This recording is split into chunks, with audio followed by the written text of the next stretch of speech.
Chapter 1.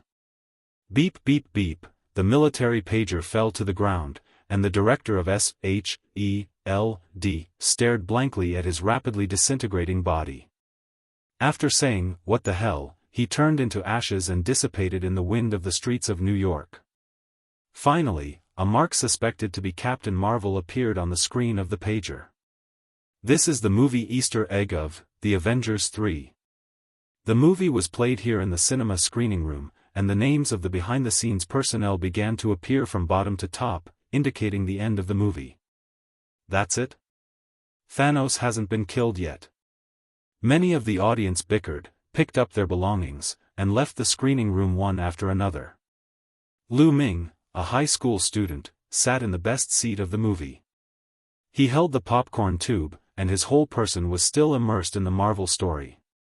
It's worthy of using more than a dozen Marvel independent films as a foreshadowing. Doctor Strange, who saw millions of endings in the future, was finally tricked by Star-Lord. Captain America's Iron Man is still okay, and his combat performance in both places of the universe is at the upper level. Thanos is really the last boss of the first stage of Marvel, killing half of the life in the universe with a snap of his fingers. Spider-Man has just returned, Black Panther is popular.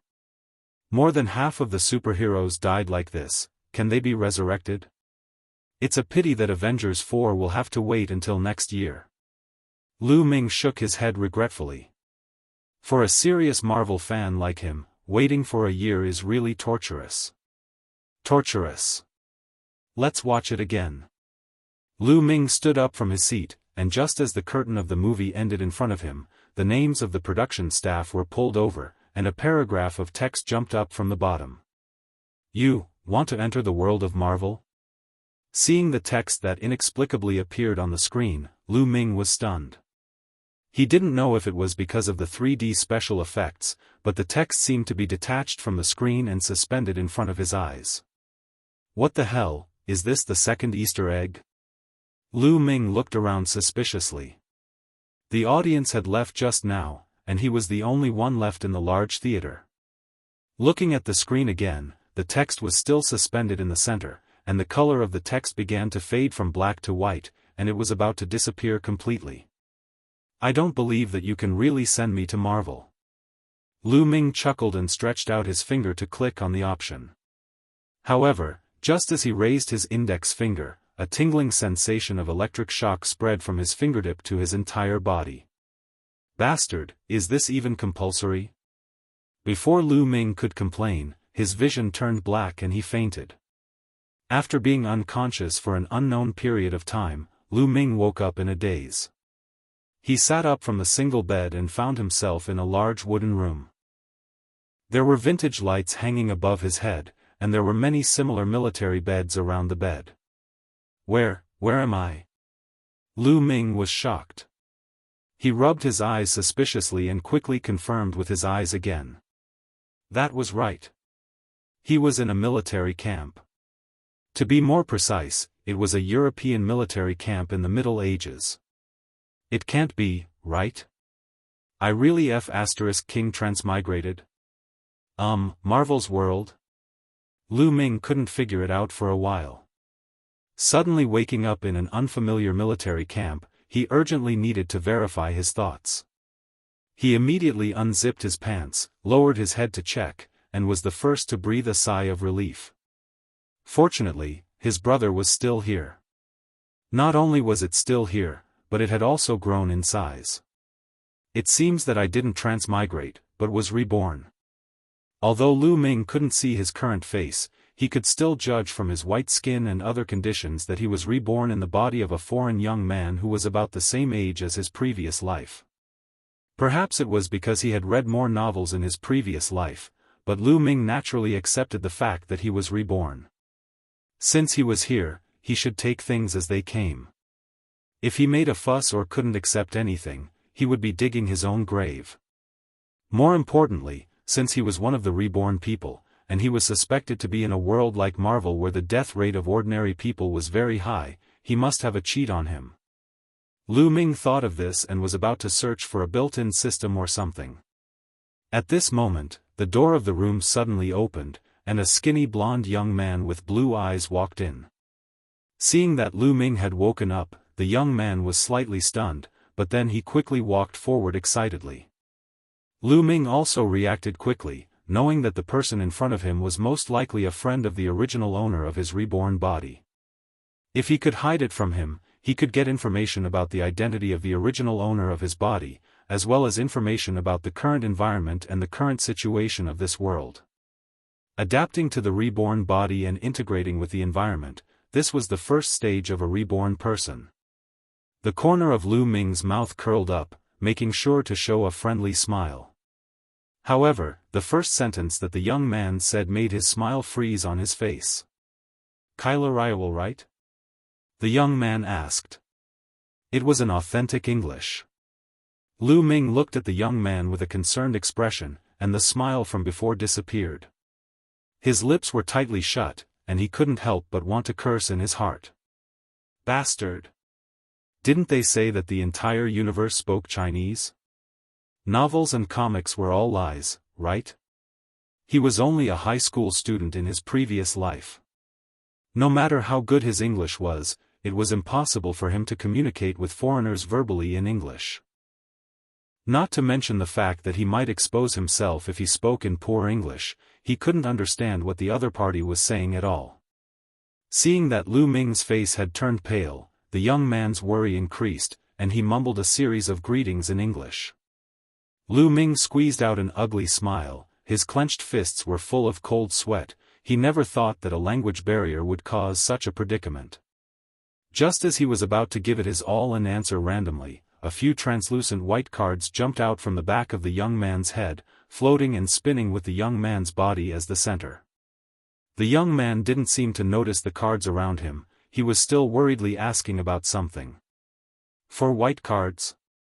As if he had met his savior, Lu Ming's attention immediately shifted to the cards on the young man's body. American soldier training uniform set, bicycle driving, street fighting techniques, basic English proficiency. Other than the first card that was labeled as an item card, it was not available for drawing. As for the other 3 ability cards, they were all in a state where they could be drawn.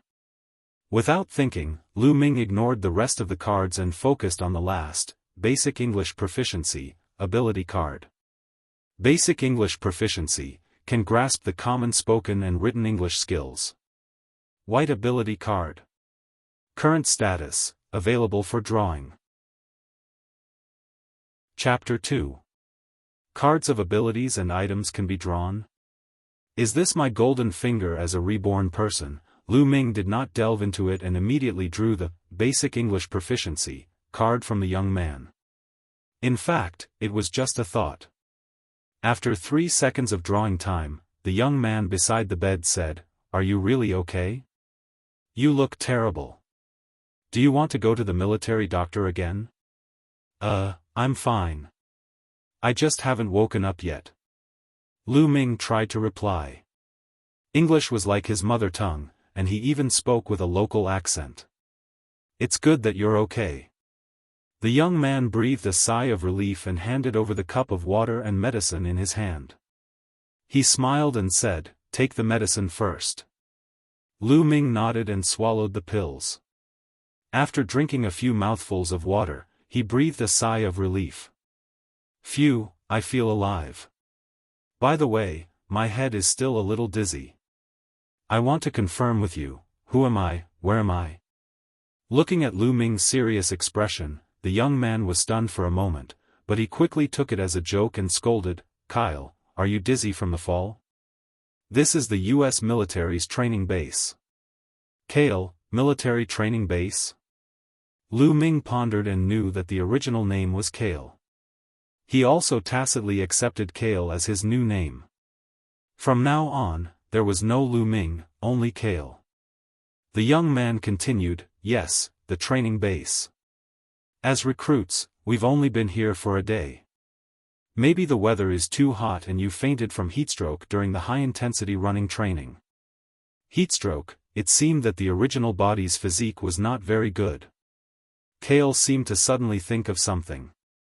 He quickly put his hands on the young man's thin shoulders and asked hurriedly, "By the way, let me ask you another question. Do you know Captain America, Hulk, and Iron Man? This is very important. Tell me quickly. Kale, don't shake me so hard. The young man rolled his eyes. His malnourished thin body was almost falling apart. When Kale stopped, he replied slowly, I really don't know those people you're talking about. Captain America? Which officer is it? You don't know him? Kale furrowed his eyebrows.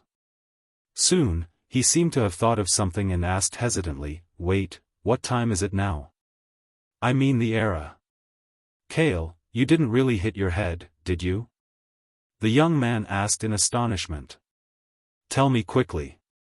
It's February, 1943. 1943 is actually the Second World War. Kale suddenly realized that even in the world of Marvel, there was no such thing as the Avengers during World War II. No, there is one. Last question. Kale took a deep breath and asked, is there someone called Steve in the training camp here? Steve? The young man's expression became strange. Yes, Steve Rogers. Kale confirmed that the Avengers were the first heroes to appear in Marvel during World War II. Captain America, he should also be the first superhero in Marvel. Kale, what are you talking about? That person, you and I don't know. The young man blinked. Under Kale's puzzled gaze, he pointed to himself and said with a smile, I am Steve Rogers. Well, you are Steve. What, you are Steve? Kale opened his eyes wide and looked at the young man in front of him from head to toe. For example, the normal young man is thin and petite, with simple blonde hair, and a seemingly weak but righteous face. Well, no wonder he feels a little familiar. Isn't this Captain America before he was injected with the super soldier potion? Since he is here, this is really the world of Marvel. Kale didn't know whether he was happy or afraid. He was very excited when he thought that he could come into contact with the black technology of the superhero living in the movie. But when he thought of the powerful villains in the world of Marvel, he had a headache. But this is Marvel during World War II. It's hard to say whether he has the life to live to the 21st century. It's too early to worry about Thanos. But Captain America himself is next to me. This is a thick thigh. Kale thought about it, and the way he looked at Steve changed. This made Steve shudder and subconsciously step back. Right. Steve seemed to think of something important and said worriedly, Officer Brandt asked me to inform you that when you wake up, you should go to see him. Oh, the officer who trains the recruits? Kale nodded. After seeing Captain America, he still had a little impression of the role of the training officer. He remembered that before Steve became Captain America, he was targeted by the officer and his comrades because of his thin body. Maybe it was the original owner of this body who caused him trouble. As a recruit, he fainted from heatstroke on the first day of training, which probably gave the officer a very bad impression. Kale smiled and said calmly, I don't remember how to get to the officer's office. Take me there. Okay, come with me. Steve nodded. Steve took Kale out of the barracks dormitory. The sun was glaring outside the door. On the training ground of the huge base, a team of young soldiers wearing white shorts and bare arms were running under the slogan. Hey! Look, isn't that Kale and Steve? Heatstroke on the first day of training, what a pretty boy. A pretty boy, a thin boy, these two are really a match. A team of recruits whistled and ran past the two. Apparently, they were training teammates who lived in the same dormitory. Kale, you don't have to pay attention to them. Steve turned back to comfort him, but he saw that Kale's face didn't have the slightest bit of resentment. Instead, there was a faint smile. Kale of course didn't pay attention to those recruits. For him who had his own card draw cheat, only Steve, who would soon become Captain America, was qualified to be his comrade. On the way to the officer's office, Kale was constantly testing his card ability. First of all, as long as the person was within 3 meters of him, he could obtain the card information of the person. The classification was currently simply divided into item cards and ability cards. Item cards couldn't be drawn, but ability cards could be drawn freely. Ability cards were a person's skills and abilities. Commonly used skills such as English Foundation, car driving, and other ability cards were all white cards. Reaching a certain level of professional proficiency, such as English proficiency, pistol proficiency, would become green cards. Green ability cards can also be drawn, but the drawing time. Cale was still exploring the card ability when Steve suddenly patted him on the shoulder and led him to a room. Report.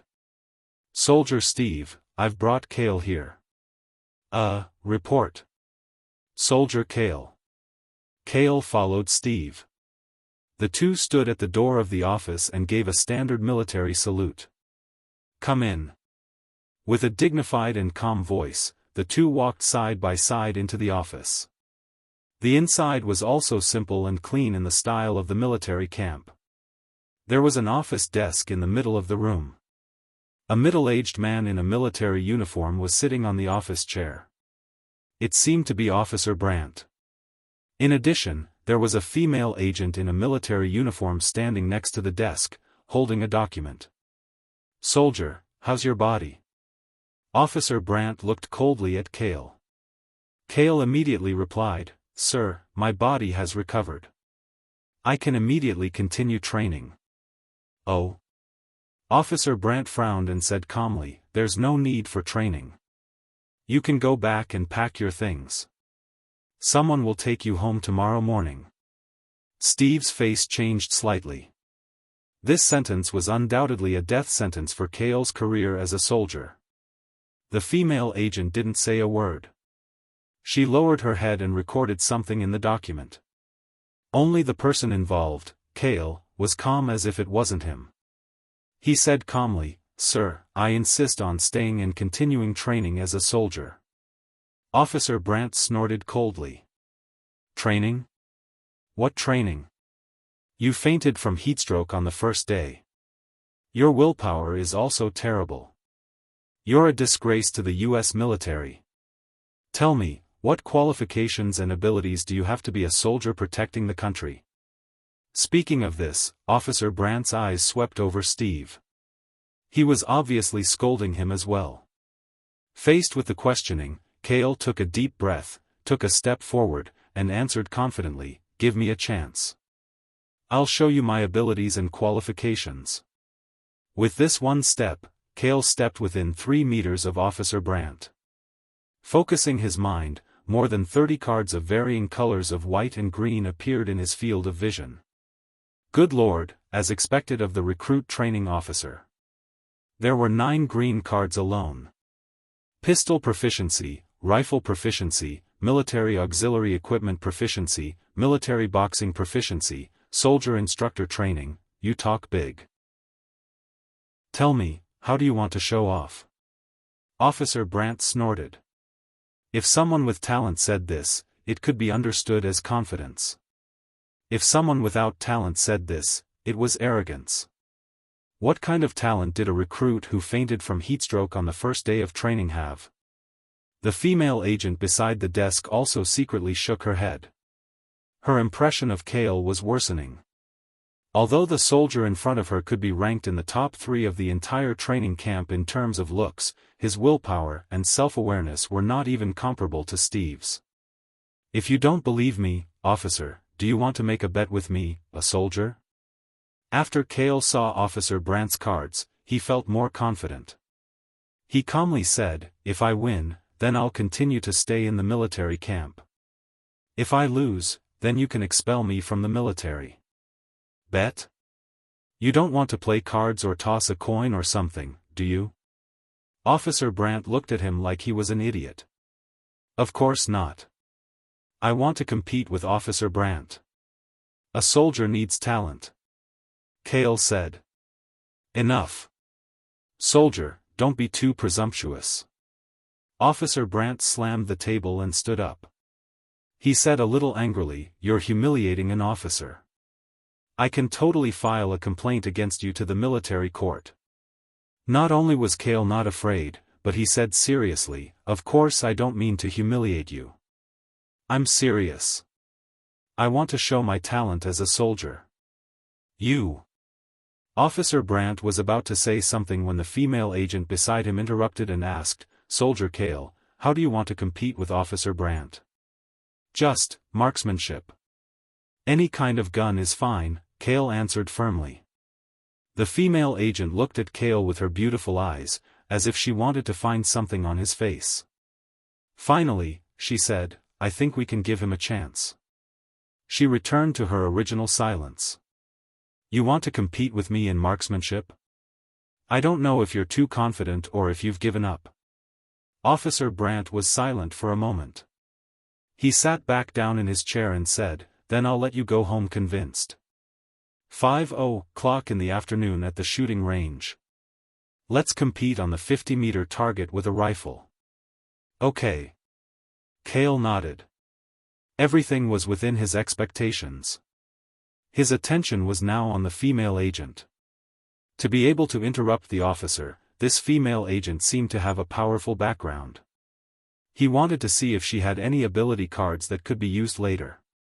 Kale did what he wanted to do. His mind fell on the female agent. The next moment, he was almost stunned. More than 70 ability cards appeared on the female agent's body. The white and green cards intersected, almost covering her entire slender body. Psychology expert, medical expert, Morse code expert, assassination expert, rifle expert, etiquette expert, just the green ability cards alone were no less than 20. And among them, there was a card that was even greener than a normal green card. It was dazzling. "Since this is a bet, can we let this agent be a witness? It's best if there's a paper certificate," Kale suggested with a smile. Of course, he was not trying to strike up a conversation at this juncture. It took more than 3 minutes to draw a green ability card, and the drawing distance had to be within 1 meter. Chapter 3. On his first day in the camp, a recruit challenged his commanding officer's marksmanship. This piece of news was like throwing a grenade into a pool of water. It shook the entire training base. Moreover, the recruit fainted from heatstroke while running, while the commanding officer was a professional training officer at the rank of captain. This contrast caused an earthquake in the base. Whether it was the soldiers or the other officers, they were all stunned when they heard about the bet. They couldn't help but feel sorry for the recruit. He could have offended anyone, but he chose to offend Commanding Officer Brandt. "I heard that the commanding officer once placed in the top 3 in a military shooting competition. Is the recruit crazy? He gave up on himself. He's going to lose face." No matter what, this was something that the busybodies liked to see. Before 5:00, almost everyone in the training base went to the shooting range, hoping to see the embarrassing performance of the soldier named Kale. "Kale, you're too impulsive." Steve sighed. "You don't even use a gun. How can your marksmanship compare to a commanding officer who has been in the army for a long time? If you go back and apologize to Commanding Officer Brandt now, maybe you can. Don't worry. After this bet, no one here will look down on us." Kale was calm and didn't show the slightest hint of nervousness. Because he had already drawn the card that would allow him to win this competition. At the shooting range of the training base. The spectator stand of the shooting range was already packed with soldiers in military green uniforms and iron helmets. Many officers in military uniforms were also there to watch the show. Commanding Officer Brandt was already in position to test the gun. The female agent was still holding the file by the side. After seeing Steve bring Kale in, Commanding Officer Brandt waved his arm at the various military weapons on the table. "There are all the rifles of the U.S. military here. You can pick one." Kale nodded, but didn't walk to the table. Instead, he approached the female agent and said with a smile, "Agent Carter, what gun do you use? Can I borrow it for the competition?" Agent Carter raised her head. Under the sunlight, her exquisite and beautiful face and red lips exuded a charming aura. Cale only learned the name of the female agent in front of him from Steve after he left the officer's office, Carter. She was even more beautiful than in the movies. Of course. But are you sure you want to use it in the competition? Carter said coldly as she took out the gun she carried with her. It was an exquisite pistol. Soldier Cale, are you joking? You want to use a pistol to compete with my rifle? Officer Brandt's face was filled with anger. Even if it was only a 50-meter target, how could a pistol compare with a rifle? Just lend it to me. Cale took the pistol from Carter's hands. The exquisite pistol seemed to be tailor-made for a woman, but the gun body shone with a cold light under the sun. There was no doubt that it was a hot weapon that could kill. Good gun, Cale praised and began to swing the pistol in his hand. 3 shots to decide the winner. There's no need to waste the National Army's bullets on you, Officer Brandt said as he pulled the safety off his rifle and walked up to the shooting range. 3 shots it is. Sir, then please shoot first. Kyle said with a smile, and even made a gentlemanly gesture for him to shoot first. Young man living in a greenhouse, I'll show you what marksmanship is. Officer Brandt moved quickly and quickly held the gun. After a few seconds of aiming, he fired 3 shots at the target 50 meters away. After shooting, he stood up with satisfaction. Shooting a 50-meter target with a rifle was the basics. With more than 20 years of shooting experience in the Army, it was not difficult at all. Soon, the trainer reported the results of the recoil target. Officer Brandt. 50-meter target, 2 shots in the bullseye, 1 in the bullseye, a total of 29 points. 29 points, almost full marks. The surrounding soldiers on the shooting range exclaimed. Officer Brandt was satisfied, but his expression remained serious. He shook his head and said, I'm not in good condition. Otherwise, 30 points would be easy. As expected of an expert in rifles. Cale shrugged and walked to the shooting range. He lived in a peaceful era in his previous life. Not to mention practicing with a pistol, he had never even touched one. But now that he had a card related to pistol mastery, an unprecedented sense of familiarity arose spontaneously with the pistol in his hand. Looking at the target in the distance, Cale's movements were not smooth, but he still raised his arm. In less than half a second, he took aim and fired. Again, it was 3 shots in a row. You're quite good at pretending. Officer Brandt shook his head.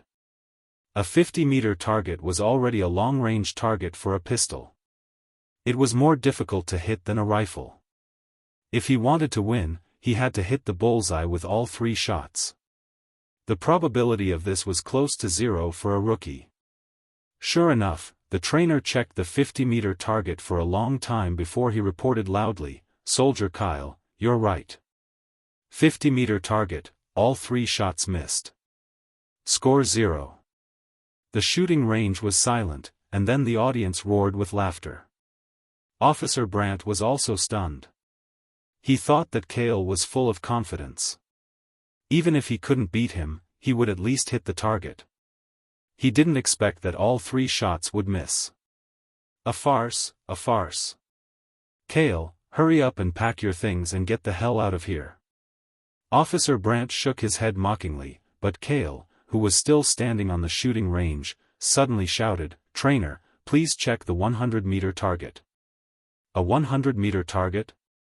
What else do you want to do? Haven't you made enough jokes? Officer Brandt finally couldn't take it anymore. He stepped forward with a rifle in hand, and his face turned ashen with anger. He pointed the muzzle directly at Cale's head. Believe it or not, I'll shoot you. Cale said calmly, before you shoot me, can you wait for the trainer to report the results of the 100-meter target? Are you crazy? Do you really want me to shoot you? Officer Brandt's finger was on the trigger. At that moment, the trainer's hurried report came from 100 meters away.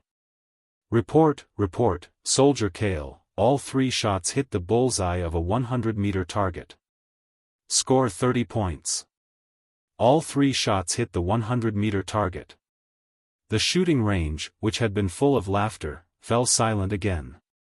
The soldiers and even the officers outside the shooting range were stunned. Officer Brandt showed an expression of disbelief and asked the trainer again.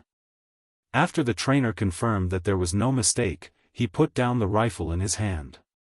"If that's the case, then I've won the bet. Sir, I'll continue to stay at the base for training." Cale also secretly breathed a sigh of relief. The feeling of having a gun pointed at his head was no joke. However, the result was that he won. It was scary but not dangerous. That was enough. Without waiting for Officer Brandt's response, Cale left the shooting range and walked to Agent Carter, handing the pistol back to her. Carter looked at him in surprise and exclaimed, "I didn't expect you to be able to do this with a pistol." "You can do the same, right?" Cale replied with a smile.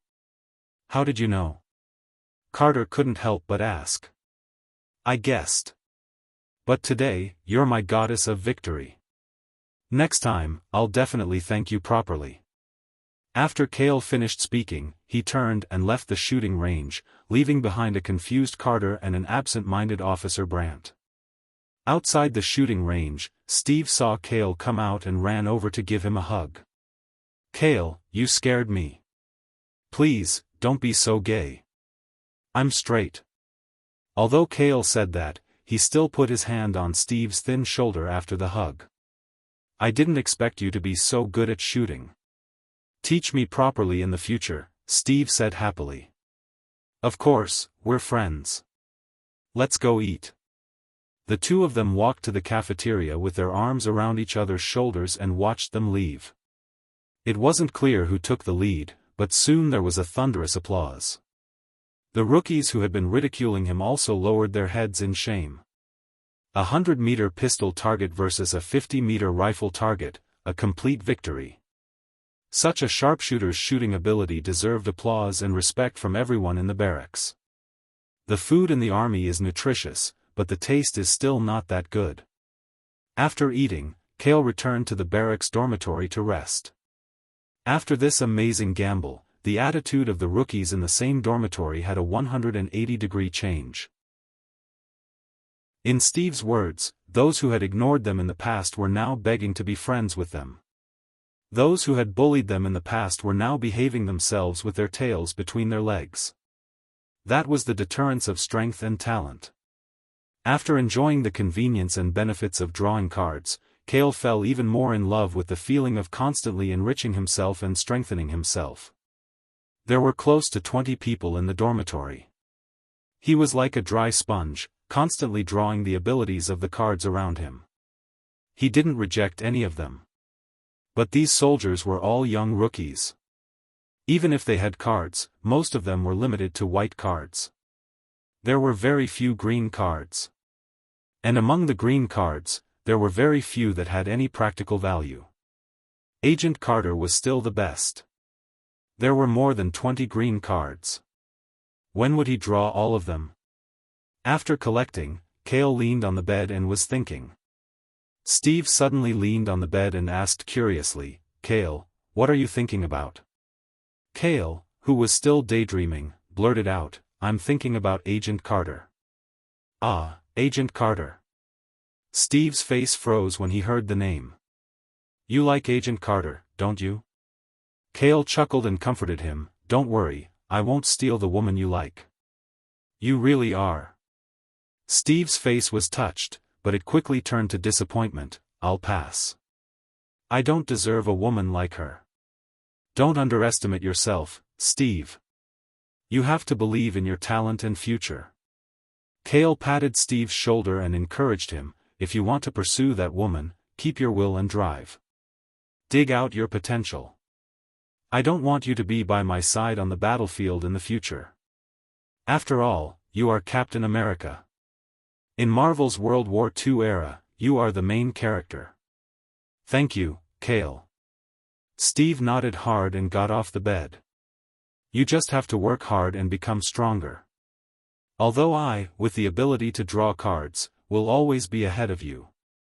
Cale looked at Steve's figure as his thoughts returned to the ability cards he had collected. Putting aside the hundreds of white ability cards in various fields, he only had 5 green ability cards in his possession. Rifle proficiency, English proficiency, military boxing proficiency, psychology proficiency, true pistol proficiency. Among them, true pistol proficiency was far more eye-catching than the other 4 green cards. True pistol proficiency, proficiency in pistol skills that are close to perfect. Green rare ability card. This was the most valuable ability card that Cale had drawn from Carter. With this rare card, he could easily defeat the officer who had rifle proficiency. Otherwise, Cale and the officer would only have a 50% chance of winning if they both had rifle proficiency. Green rare card, white card. Green ability cards are harder to come by than white cards, and the requirements for drawing distance and time are much higher. I don't need to go to the battlefield now. The rest of the green cards are not very useful. Now, what I need the most is a green ability card that can enhance my physique. Cale thought to himself that his original physique was terrible. Otherwise, he wouldn't have collapsed from heatstroke on the first day. If he wanted to adapt to the high-intensity training in the military camp, he had to change his physique. Directly drawing other people's abilities related to physique, such as military boxing proficiency, green card, running specialty, white card, swimming specialty, white card, and so on, could enhance his physique in disguise. Unfortunately, the white ability card didn't give much of an increase.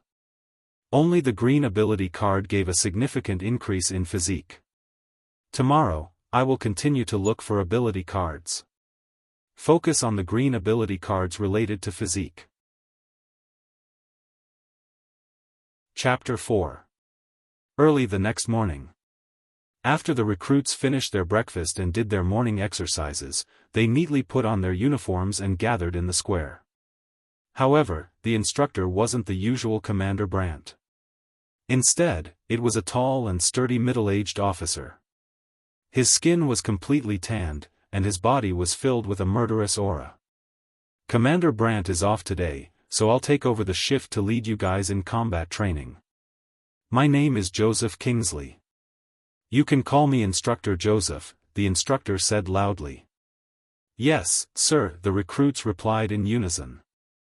Oh right, that Cale who was in the limelight yesterday, he's in your team, right?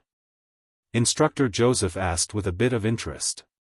This time, the recruits all looked at Cale who was in the second row. Steve looked at his friend with a bit of nervousness. Soldier Cale, step forward. Instructor Joseph said, and Cale walked out with military steps. You're quite handsome. Your shooting yesterday could indeed be considered as a sharp, Instructor Joseph praised halfway before changing the topic, but you're only a sharpshooter. If you want to be an excellent American soldier, you're still far from being a sharpshooter. If the enemy gets close to you, you'll be taken down in less than a round. Looks like he's here to suppress my arrogance. Cale complained in his mind, but his face was very humble as he asked, then I wonder if Instructor Joseph can personally let me experience it. F***CK, this is a naked provocation. The recruits behind Cale felt their scalps go numb. Instructor Joseph's verbal instruction paused, and he was secretly angry. No wonder Commander Brandt was so angry that he took a break. This recruit was too prickly. Instructor Joseph didn't get angry. Instead, he laughed and said cheerfully, very good, then I'll let you experience what it means to fight in close quarters. What if I accidentally hurt you, Instructor? Cale asked worriedly. I'll allow you to fight back freely. This is an order. Instructor Joseph waved his hand, indicating that he should make the first move. Then, soldier, I won't hold back. As soon as he finished speaking, Cale moved. He closed the distance of a few steps and closed the distance between them in a breath. He clenched his fists and used military boxing. Military boxing mastery, master a military boxing technique that focuses on close combat. Green ability card. It was easy to tell if an expert was skilled or not. Instructor Joseph did not expect Kale to have mastered military boxing. He could only defend himself hastily, and as a result, he was at a disadvantage. Kale didn't care how high your military rank was, and he didn't do anything fancy. He practiced a set of military boxing smoothly to the end and used Instructor Joseph as a punching bag. What a disgrace! Joseph's expression changed slightly. He felt that the gazes of the recruits had changed. Since he was also proficient in military boxing, he could basically parry Kale's punches. However, on the surface, it looked like Kale was suppressing him. "Newbie, have you had your fill of beating? You can't fight with me if you only know military boxing." Joseph changed his style and started to suppress Kale with his hands and feet. "You're really something." Kale panted heavily. He tried to resist his opponent's attacks while diverting his attention to Instructor Joseph's ability cards. Military Boxing Mastery, Endurance Fighting Mastery, Counterattack Fighting Mastery, True Fitness. There were 4 green cards for physique training alone. There was even a rare green card among them. "No wonder you could counter me so quickly after I was at a disadvantage." Kale's eyes lit up as he started to draw cards from Instructor Joseph's body. To draw a green card, he had to be within 1 meter of Instructor Joseph for 3 minutes. This was the real reason why Kyle wanted to spar with the instructor. There was no better reason to get close to the instructor than to spar. Kale was at a disadvantage, but he stubbornly resisted. Joseph could not knock him down. He wanted to stop, but as soon as he relaxed, Kale continued to use military boxing. "Kid, do you really want to force me to hurt you?" Instructor Joseph gritted his teeth. However, Kale seemed to be getting more and more energetic as the fight went on. He just kept pestering Instructor Joseph. After 3 minutes, Counterattack Fighting Mastery was successfully drawn. Kale felt a warm power flowing through his body, increasing his physique. At the same time, he mastered the counterattack fighting technique as if he had practiced it for more than 10 years. Fall. Instructor Joseph increased the force of his punches and was about to knock Kale to the ground. However, Kale suddenly wrapped his arms around Instructor Joseph's arms and started to counterattack. Counterattack fighting. Military boxing. Kale, who was enhanced by the card, continued to close the gap between him and Instructor Joseph. This allowed the battle, which was about to end, to continue to drag on. Instructor Joseph and Kale fought back and forth. Dust flew everywhere, and for a moment, neither of them could take the other down. A fight between masters. The recruits at the side were dumbstruck. The continuous and intense close combat attracted even more troops from the rest of the training field. Very quickly, the two were surrounded in 3 circles on the inside and 3 on the outside. What happened over there? Agent Carter, who was passing by, saw the scene and asked the officer who was rushing over. The officer shrugged and answered helplessly, "A recruit is practicing close combat with Joseph." "Joseph?" Carter's sexy lips opened slightly in surprise. "Yes, Joseph. He's the training instructor for combat subjects." The officer smiled bitterly. "I don't know how the recruit did it. He actually lasted for almost 10 minutes under Joseph's hands." "What's the recruit's name?" Carter opened the document in her hand. "Kale. Soldier Kale." The card was successfully drawn. True Fitness Physique, maintain a strong and superior physique, making you healthier than ordinary people. Increase endurance and physical strength to a certain extent. Green Rare Ability Card. It's a success. Kale panted heavily. His military uniform was already soaked in sweat. He had obtained the last physique-type ability card. Although the power that obviously increased his physique surged into his body, the soreness and tiredness were deeply imprinted on his body. He kicked his legs forward and jumped back as if he had escaped the battle. Instructor Joseph continued to pursue him with a low growl. Kale suddenly raised both his hands. "Okay, I'm out of energy. I surrender. Instructor Joseph was also panting. At the last moment, his fist stopped in front of Cale's nose. His beard stood up as he said, "What, you can't do it? You're indeed an instructor. You're stronger than me in terms of strength, speed, and combat skills. Soldier, I surrender. If you didn't keep going easy on me, I'm afraid I would have lost an arm or a leg." Cale sat on the ground and didn't forget to flatter him. "You little brat." Instructor Joseph scolded. He didn't care how many people were watching and sat on the ground in exhaustion. "At the beginning, I did let you go easy on me. But after that, I became serious in the battle. I have to say, your combat talent is the best I've seen in my 20 years of service. It's already at the level of a monster." In these 10 minutes of battle, Instructor Joseph felt that Cale was learning from him.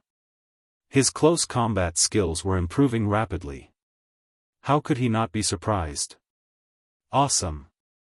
Let's spar again in the future when we have time," Instructor Joseph said with a smile.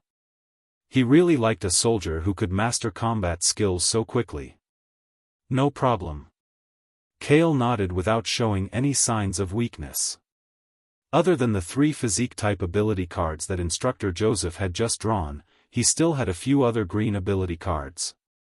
"You soldiers dash," Instructor Joseph raised his eyebrows and looked around. He shouted, "What are you looking at? Don't you need to train? You want to spar with me? We're not monsters like Cale." Chapter 5. In the underground office of the person in charge of the training base. Cale Doff's personal file, male, age 22, height 178 centimeters, 68 kilograms. Born in 1921, hometown is 199 High Lawn Street, Brooklyn, New York, USA. Current family status, single, both parents were U.S. soldiers who participated in the Secret War in 1935 and died honorably, becoming martyrs. Passed the physical examination at the World's Fair this year and became this batch of super soldier recruits, entering the base for training. On the first day of recruit training, he competed with Officer Brandt in marksmanship, and Cale won perfectly with his superb pistol shooting skills. On the second day of recruit training, he practiced close combat with Officer Joseph, but lost due to lack of stamina. However, 3 days later, the two of them once again fought one-on-one, and Cale came out on top. On the third day of recruit training, Agent Carter suggested that he be listed as the first choice for super soldier. Officer Brandt suggested that he be listed as the first choice for super soldier. Officer Joseph suggested that he be listed as the first choice for super soldier. At the bottom of Cale's file, there were the signatures of the 3 people in charge of the selection of the super soldier program. I didn't expect that the selection period, which was originally scheduled to be 1 week, would have more than 3 people in charge jointly recommend a soldier on the 6th day. The dignified middle-aged man put down the file in his hand. The general's uniform and 4-star military rank on his body showed his extraordinary identity. "To be honest, I still don't like that Cale soldier." Officer Brandt pursed his lips and sighed, "But I still have to admit that he does have all the talent and talents of a soldier." Officer Joseph nodded in agreement and said emotionally, "Yes." In just 5 or 6 days of training, he already has the qualities of the top Special Forces soldiers. "General Chester, if you didn't remind me that the super soldier drug hasn't been tested yet, I would have thought that Cale was a super soldier born from the secret experiment. If the super soldier drug can work on him, then he might be the most perfect soldier in the history of the United States." Agent Carter coldly gave her own judgment. "Correction, not just the United States, but the whole world," Officer Joseph said with certainty. After the 3 people in the underground office finished their discussion, General Chester's eyes fell on an old doctor wearing glasses. "Dr. Abraham Erskine, what do you think?" he asked. "In the end, you were the one who created the super soldier potion. You should have also reviewed the candidates for the first test." Kale's soldiers, their bodies and willpower are indeed very good. Dr. Abraham answered slowly. In the end, he made up his mind and said what he thought, but I think Soldier Steve should be more suitable. His will and justice are necessary for a perfect soldier. Steve was originally a candidate for a super soldier, but Kale, who had appeared out of nowhere, was too outstanding. He was so outstanding that he had practically suppressed the radiance of all the recruits in the training base. 3 against 1. General Chester tapped his fingers on the table and asked the last man in the office, Howard Stark, as the person in charge of the scientific strategy of the Super Soldier Project, do you have anything to say? Howard, who was dressed like a gentleman in a suit, shrugged and said with a smile, I'm only in charge of the scientific strategy project. Selecting the soldiers is your job. I have no opinion on who you choose. General Chester thought for a moment and said, how about this, let's get someone to contact Soldier Kale first. Let him know about the Super Soldier Project and see what he thinks and wants.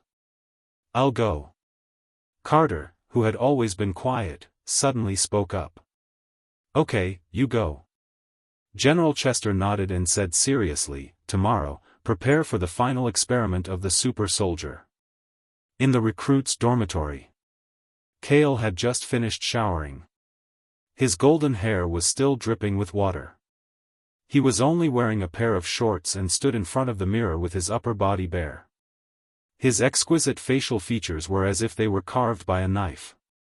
The sun didn't lose its handsomeness. Most importantly, he had a strong and tall physique. His abs looked like they were made of steel. More than 10 green ability cards from the physique and skill category. Is this the effect? Kale looked at his strong body in the mirror with satisfaction. He was very sure that his current strength, speed, and physique were better than those special forces soldiers who had been fighting for a long time. Moreover, he hadn't been idle for the past few days. Other than the physique ability cards, he had drawn the rest of the white and green ability cards without fail. Now, he had a total of 36 green ability cards for all kinds of professional abilities. As for the white ability cards, he had more than 400 shocking numbers. This was what people called a genius and an all-rounder. It's been almost a week since my rebirth. According to the progress of Captain America's movie, the Super Soldier Project should be starting soon. Kale was thinking about this when he heard a bang and the dormitory door was opened. Steve? Kale walked out of the bathroom in confusion. When he saw the beauty walking into the dormitory, he was surprised. Agent Carter? You're in the wrong place. This is the recruit dormitory. That's right. The person who walked into the dormitory was Agent Carter. She was wearing her military uniform, which accentuated her mature figure. Holding a document in one hand, she walked briskly into the hall of the dormitory. I'm not in the wrong place. I'm here to look for you. Carter frowned slightly and asked coldly, shouldn't it be the recruit group training time now? Why are you taking a shower in the dormitory? Huh. This is just a small privilege for me to break the single soldier record in the training base. Kale smiled. He didn't rush to put on his shirt. He just put a towel on his shoulders to cover his important parts. I don't have anything to entertain you. Agent Carter, please find a place to sit. Carter remained cold and indifferent. She looked around the dormitory and didn't find any chairs. In the end, she chose to sit on the side of a bed. Tell me, why are you looking for a recruit like me? Kale didn't stand on ceremony. He used the towel to dry his wet hair and sat on the other side of the bed. The single bed made the two of them less than a meter apart. Why are you sitting so close? Carter looked at him coldly. Kale shrugged and said, this is my bed. It's normal for me to sit on my own bed. Carter was speechless. She didn't expect to sit on Kale's bed when she randomly chose it. Kale maintained his smile. There was a reason why he sat so close. After all, Carter still had nearly 10 green ability cards that he didn't have. With a beauty chatting on the side and cards randomly drawn, this was much better than a few days ago. Then I'll be direct. How much do you know about super soldiers? Carter asked, her legs pressed together. Super soldiers? Cale's face showed a surprised expression. He replied, I only know that this batch of recruits was originally recruited for the Super Soldier Project.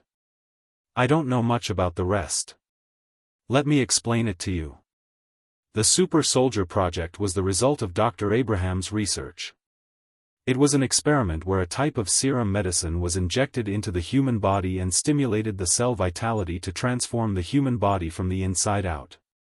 In theory, it could at least perfectly improve a person's physique by more than 3 times.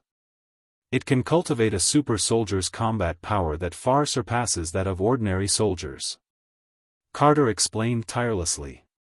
The training officer should have already told you recruits. Within this week, the first person to participate in the super soldier experiment will be selected. I know. Cale nodded, but seemed to be a little absent-minded. He smiled and said, So, you chose me? We haven't made the final decision yet. We're just asking for your opinion first, Carter said. Her gaze swept past Cale's streamlined abdominal muscles and quickly moved away. Super soldier experiment? Cale muttered, his palm supporting his chin as he fell into deep thought. In the movie, Steve was the first person selected to be the pioneer of the super soldier experiment. He then obtained the most perfect physique of human beings and became Captain America. The super soldier medicine was also robbed by Hydra's spies at the moment when Steve succeeded. In the end, the serum medicine was destroyed, the doctor was killed, and the super soldier could no longer be replicated. Now, because of his excellent performance, could he replace Steve as the first person in the super soldier experiment? Chapter 6. Rejected? He actually rejected it? Hearing Cale's straightforward answer, Carter was stunned. Her usually cold and calm face showed a surprised expression. Why? This is the dream of all the recruits in the training base. Cale smiled, slowly extended a finger, and said in a relaxed tone, First of all, this is an experiment. I can't consider the possibility of failure, even if the probability of failure is very low. I believe in myself.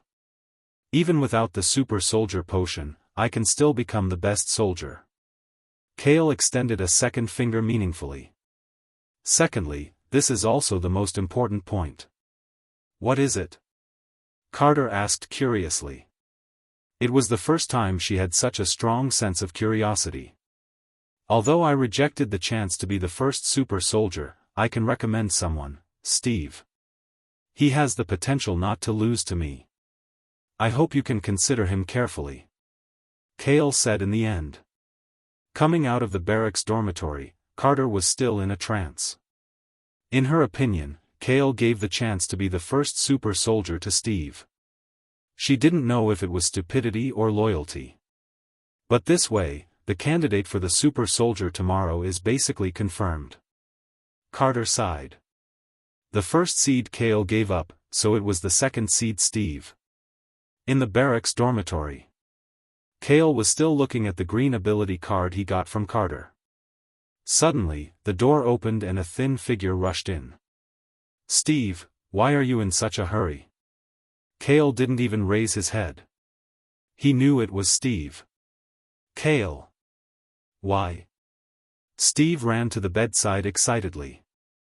His face was full of confusion as he asked loudly, Why did you give me the chance to be the super soldier? Oh, you found out so quickly? Dr. Abraham came to me and told me about it. Then tomorrow you will leave the dormitory and go to the secret laboratory. Cale seemed to have guessed it. He smiled and said, Isn't this good? For you, this is an opportunity to reach the sky in one step. If you can become a super soldier, your life will be turned upside down. For me, of course, it is a dream, but you also need this opportunity. Steve said bitterly. If you have to ask why. Then I can only say that this opportunity is more important to you. Cale replied softly. He made this choice, of course, after careful consideration. As long as he had the ability to draw cards, he could quickly draw other people's abilities without any risk. There was no need to do the super soldier experiment. Although Steve had succeeded as the main character in the Captain America movie, there was no guarantee that the super soldier serum would be perfect. Even if it was successful, there was a certain probability. And if there was no Captain America, Marvel's main plot was likely to be messed up, which was what Cale didn't want to see. If you want to thank me, then work hard and complete the super soldier experiment for me. Don't let me down. Cale smiled and patted Steve on the shoulder sincerely. Brother, you go and fight to become stronger, and then come back and let me draw cards. Just treat it as an investment with a small capital and a huge profit. That's all there is to it. Cale, you are so good to me. Steve, who didn't know the truth, had tears in his eyes, which made Cale feel a chill and almost kicked him out of bed. The next morning, Steve packed his things and secretly left the training base. No one among the recruits knew what he was going to do. Only Cale knew that the Super Soldier project had officially started somewhere in the underground base. Another day passed. Officer Brandt gathered all the freshmen at the training base and announced the end of the Super Soldier project, which caused an uproar among the recruits. Cale knew that everything was going according to the normal track of Marvel's history. The first super artificial hero in Marvel's history, Captain America, had been quietly born. In the officer's office. It's a pity that the doctor is dead, and the super soldier serum can't be made. Soldier Cale, you lost the only chance to become a super soldier. Officer Joseph said to Cale regretfully. He really felt sorry for Cale. This is God's choice. Cale responded with a sigh on the surface, but there was no ripple in his heart. With the ability to draw cards in hand, who said that he couldn't become a super soldier without the super soldier serum? Cale made a request. Officer Joseph, I heard that Steve succeeded. Can I see him? I'm afraid not. Officer Joseph shook his head and explained, now Steve is in the secret base, undergoing personal training to adapt to his body. General Chester ordered that no one is to disturb him. Then when will the training end? Cale asked anxiously.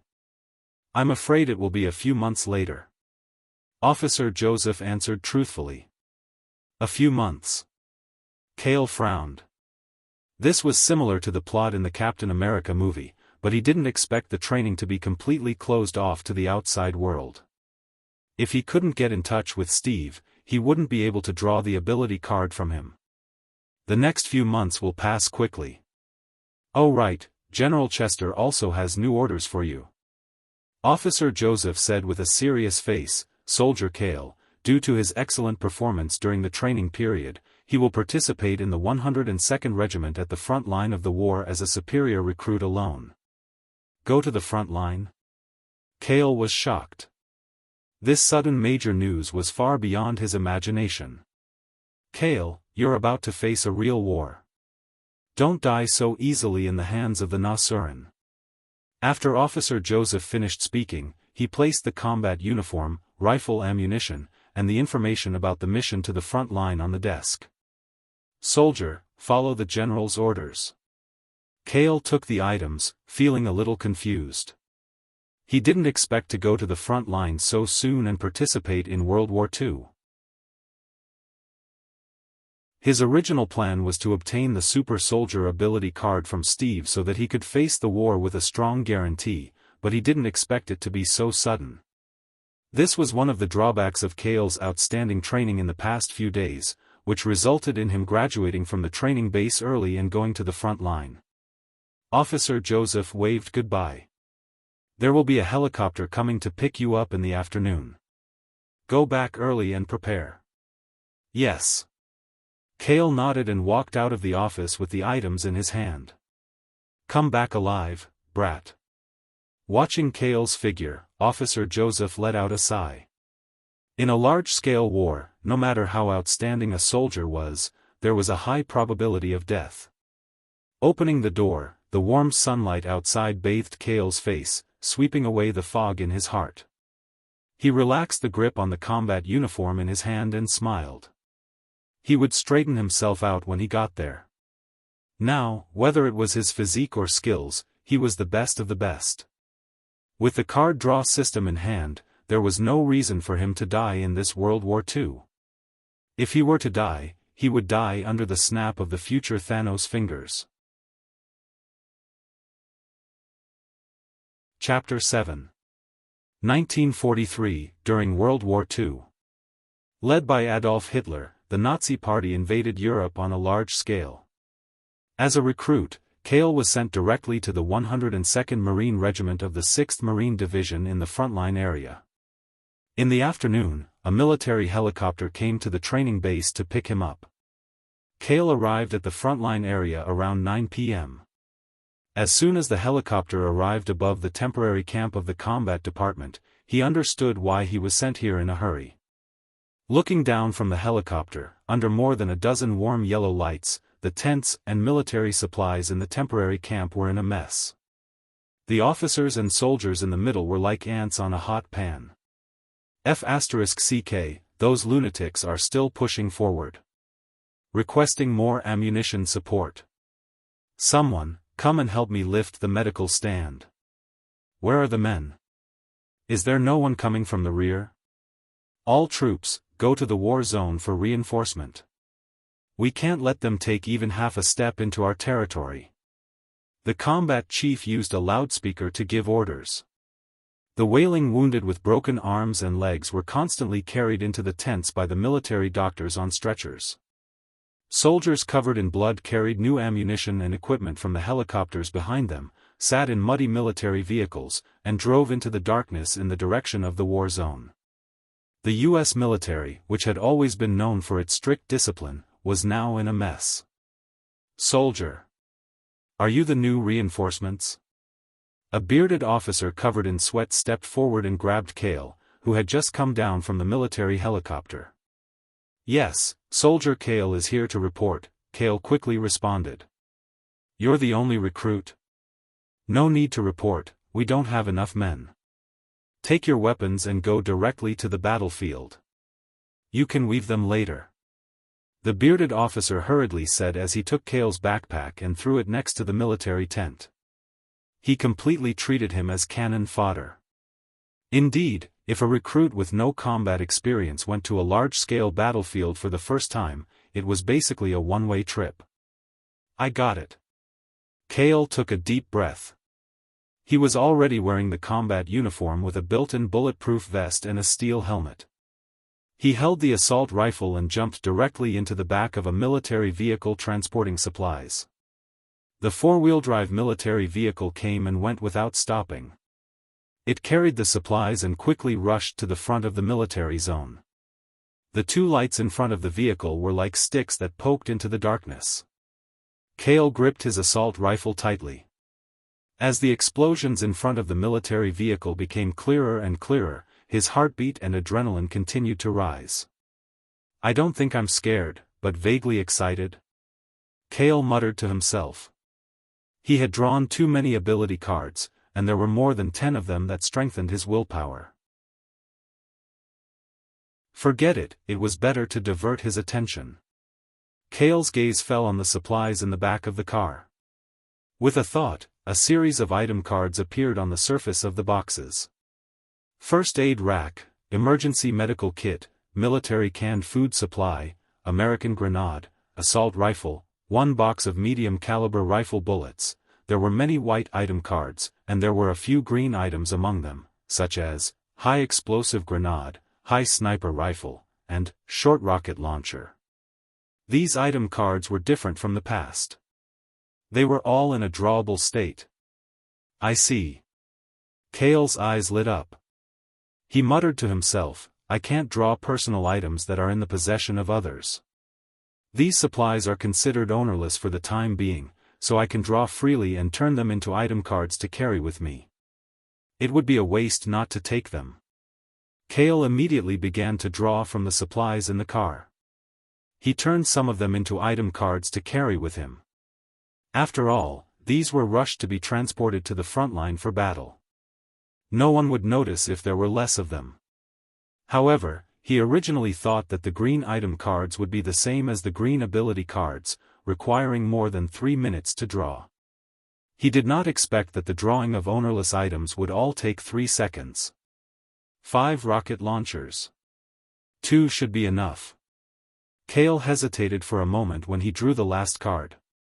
Suddenly, a series of intense gunshots erupted. After the driver of the military vehicle let out a scream, the military vehicle shook violently and crashed into an obstacle before coming to a stop. Enemy attack. Kale reacted very quickly. His body immediately tensed up. He quietly held the gun and crouched down, leaning against the back wall of the car. He pricked up his ears to listen for sounds outside. Thud, thud, thud. Several footsteps quickly approached. Kale quickly understood that the enemy did not seem to have the intention of directly destroying the supply vehicle. Instead, they wanted to plunder it. They can't bear to destroy the supplies in the vehicle. This is my chance. Kale was unusually calm. Hundreds of actual combat skills and ability cards were perfectly displayed at this moment. He held the gun in his right hand and quietly spread out his left hand in the air. A green item card quickly materialized between his 2 fingers. Unlike ability cards, it could only be used to materialize one's skills. Item cards were originally materialized cards. Therefore, item cards could be materialized and materialized. They could also be directly transformed back into the original item for use. Be careful. Let's go and take a look. Don't let your guard down. 2 enemy soldiers were whispering to each other in German as they trotted toward the back of the military vehicle covered by a green tarpaulin.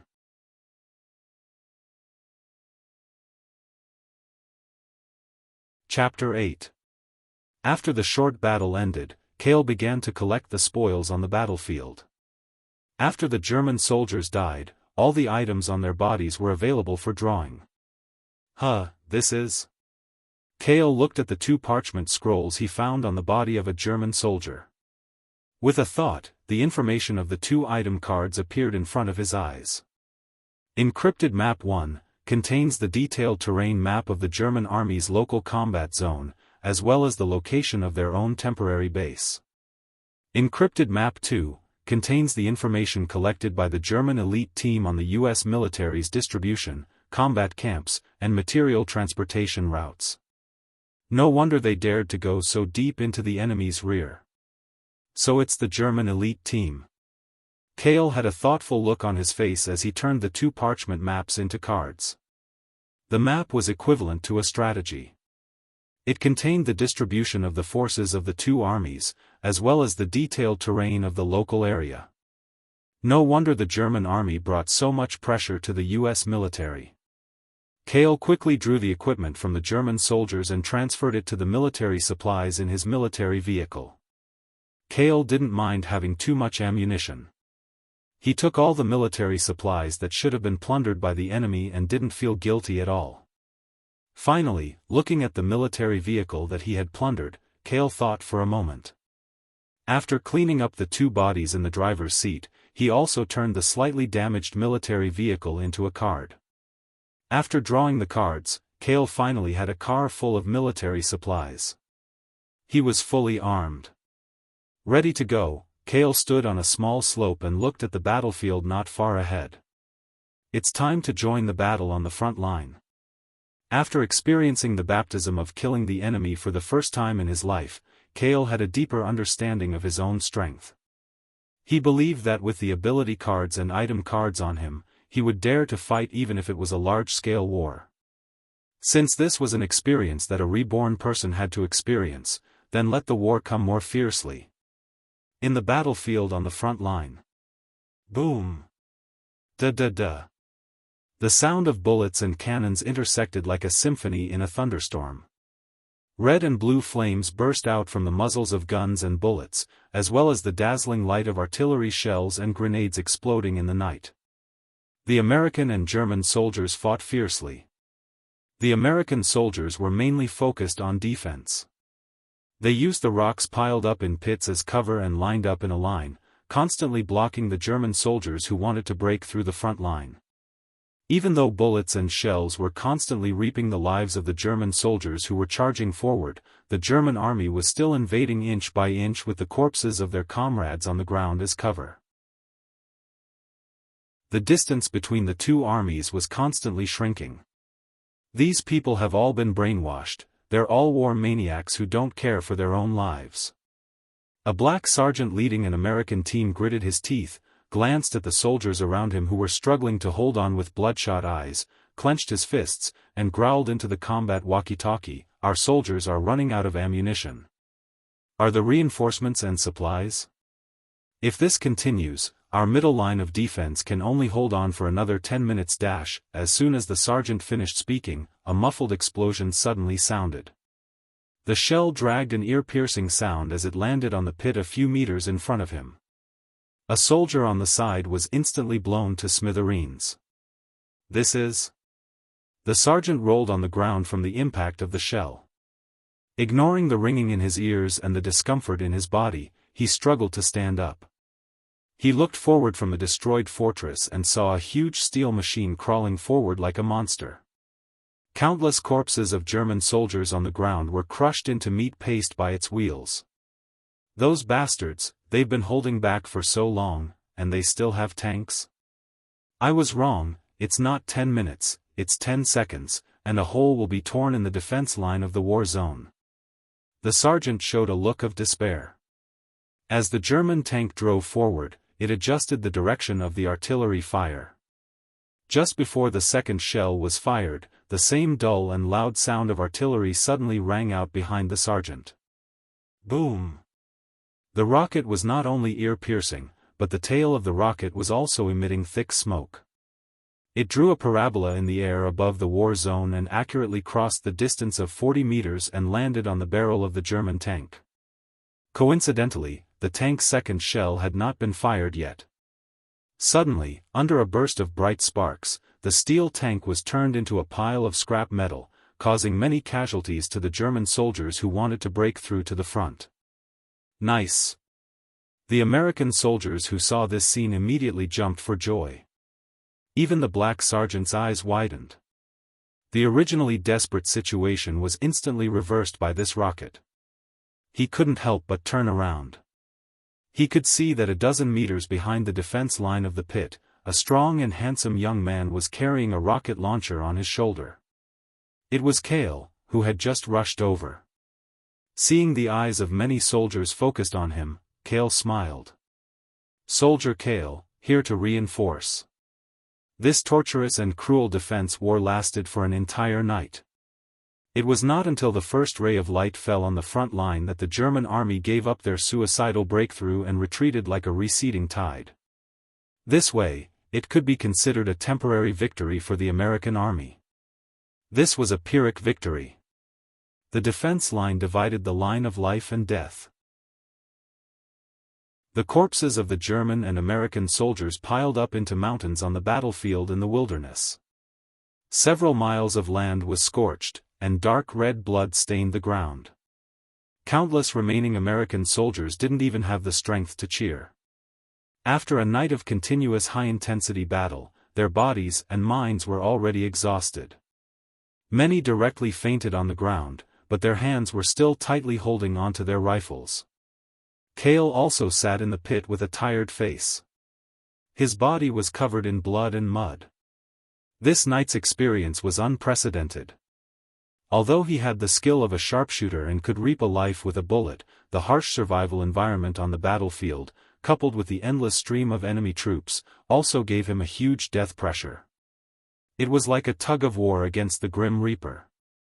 His body needed to be tense at all times. If he relaxed even a little, the enemy's bullets could open a bloody hole in his body. This was a large-scale war. When the enemy retreated, Cale threw the gun with the hot barrel on the ground. The rifle was smoking and sizzling. Clearly, it had completed its mission and was scrapped. "Soldier, you're Kale, right?"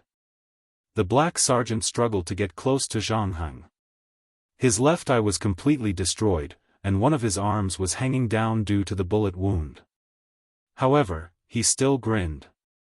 "You look so young. This must be your first time on the battlefield, right?" "That's right." Kale nodded while panting. "It really is your first time on the battlefield. And in such a large-scale war, your performance was too outstanding. You can't be treated as a new recruit at all. When I go back, I'll ask the colonel to apply for military service for you alone." The sergeant praised. "Whatever. After experiencing such a war, I feel like I'm still alive. This is already the blessing of the goddess of victory," Kale said emotionally. "Yes. It's already a blessing to be alive." The sergeant smiled and said, "Let's wait a little longer. There will be reinforcements coming from the rear soon. Let's take our place and we can rest for half a day." Chapter 9. In the temporary camp at the front line, in the command tent. Last night, we lost 987 soldiers in the battle. The German enemy has more casualties than us, nearly 2,000. After listening to the soldiers' report, Colonel Marcos frowned deeply. Nearly 3,000 soldiers had died, and countless more were injured and unable to fight. One could only imagine how tragic the battle last night was.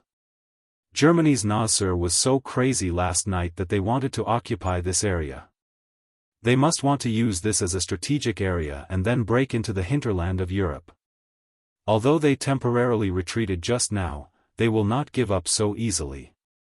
After resting, they will come back again. Correspondent, how many troops can we send as reinforcements? Colonel Marcos frowned. The correspondent replied, the manpower and military resources in the other frontline areas are also very tight. There are only 3 troops, 300 people, that can come as reinforcements. One of the troops is made up of pure recruits that have just been formed from the training base. Recruits? Colonel Marcos heard this and could not help but roar. What's the use of recruits?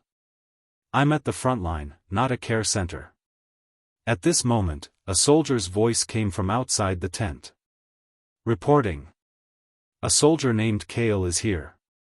He said that he has something important to inform you. Soldier Kale?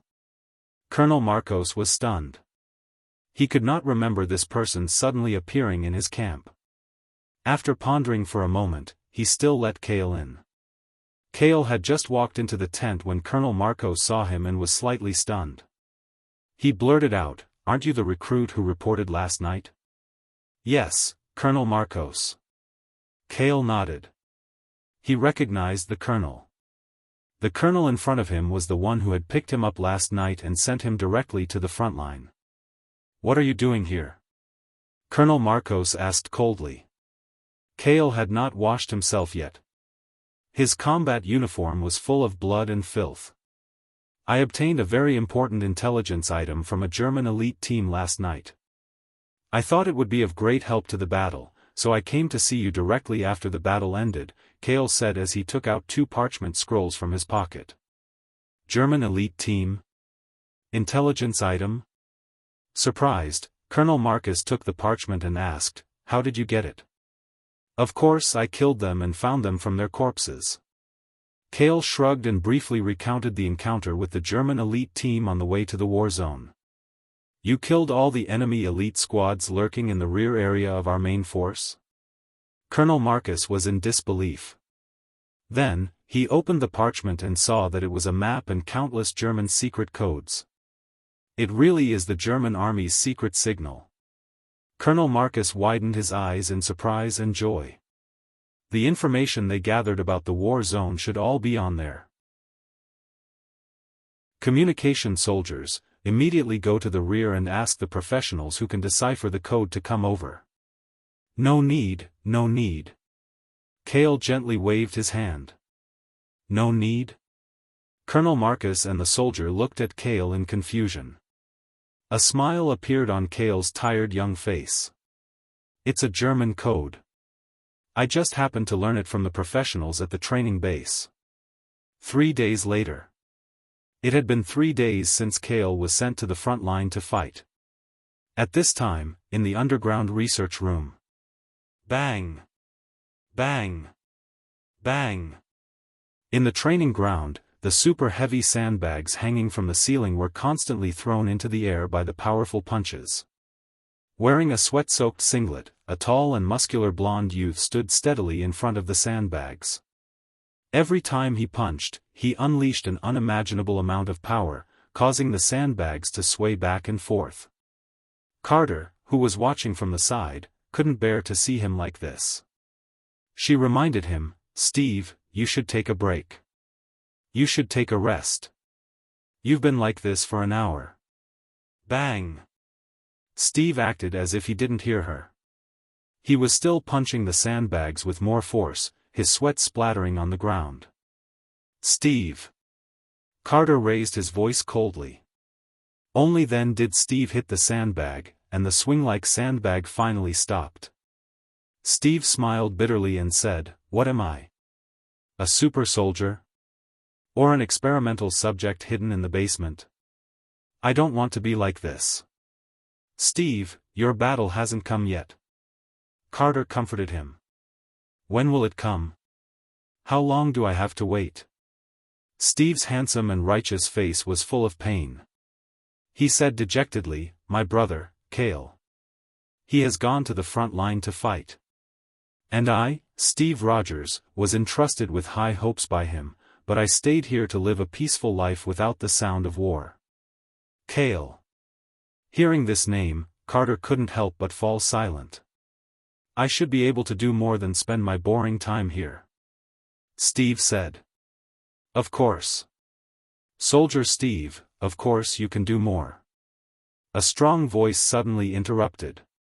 Steve and Carter looked sideways and saw an old man in a suit and tie. "I'm a senator. I have a lot of stage resources and opportunities in my hands, enough for you to show your extraordinary talents to the people of the country. It's also a strong help in the current war." The senator smiled and took out a business card from his pocket and handed it over. "I call it Captain America Publicity Plan." "Captain America?" Steve hesitated for a moment, and finally took the business card from the senator. At the same time, the front line camp. "Cale, the colonel wants you to go to the headquarters." "Headquarters?"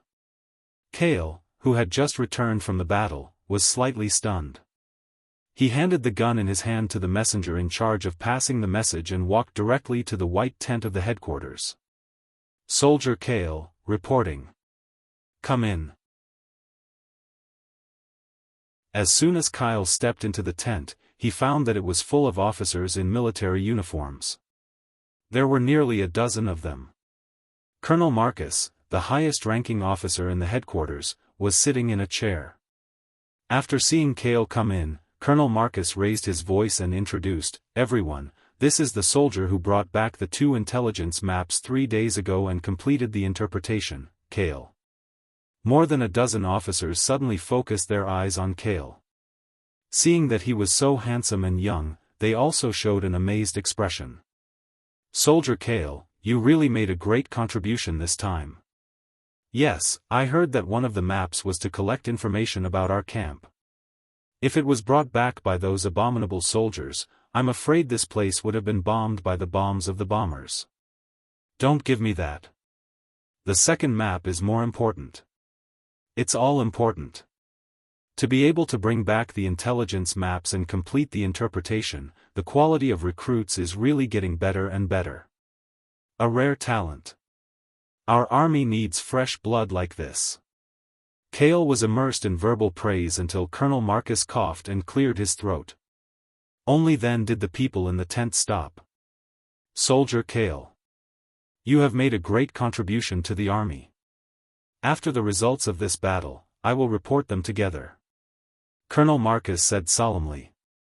Cale's pupils shrank and he said in surprise, "The results of this battle? Could it be? That's right. Colonel Marcus nodded and spread the information on the second parchment on the table.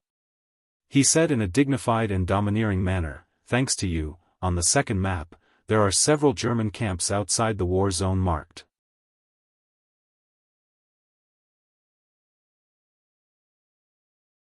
Chapter 10. The purpose of this counterattack is to concentrate our forces and destroy the 5 German camps in one fell swoop. From the secret signal on the map, one of them is a large combat base, 3 of them are medium-sized camps, and 1 is a transit camp with fewer soldiers. Colonel Marcus began to explain, and every officer in the command tent listened attentively. It was clear that they had been waiting for a chance to counterattack for a long time. They had been passively suppressed by the German army, and sooner or later, the frontline defense area would completely fall. But if this counterattack was successful, it would break the spirit of the German army. The plan is for me and 2 lieutenants to personally lead 5 or more troops to attack the enemy's large combat base. As for the 3 mid-sized camps, each of them will be led by 3 sub-lieutenants and above. Colonel Marcus used his finger to gesture on the large map as he spoke. The map was a 3-dimensional simulation specially made for the military.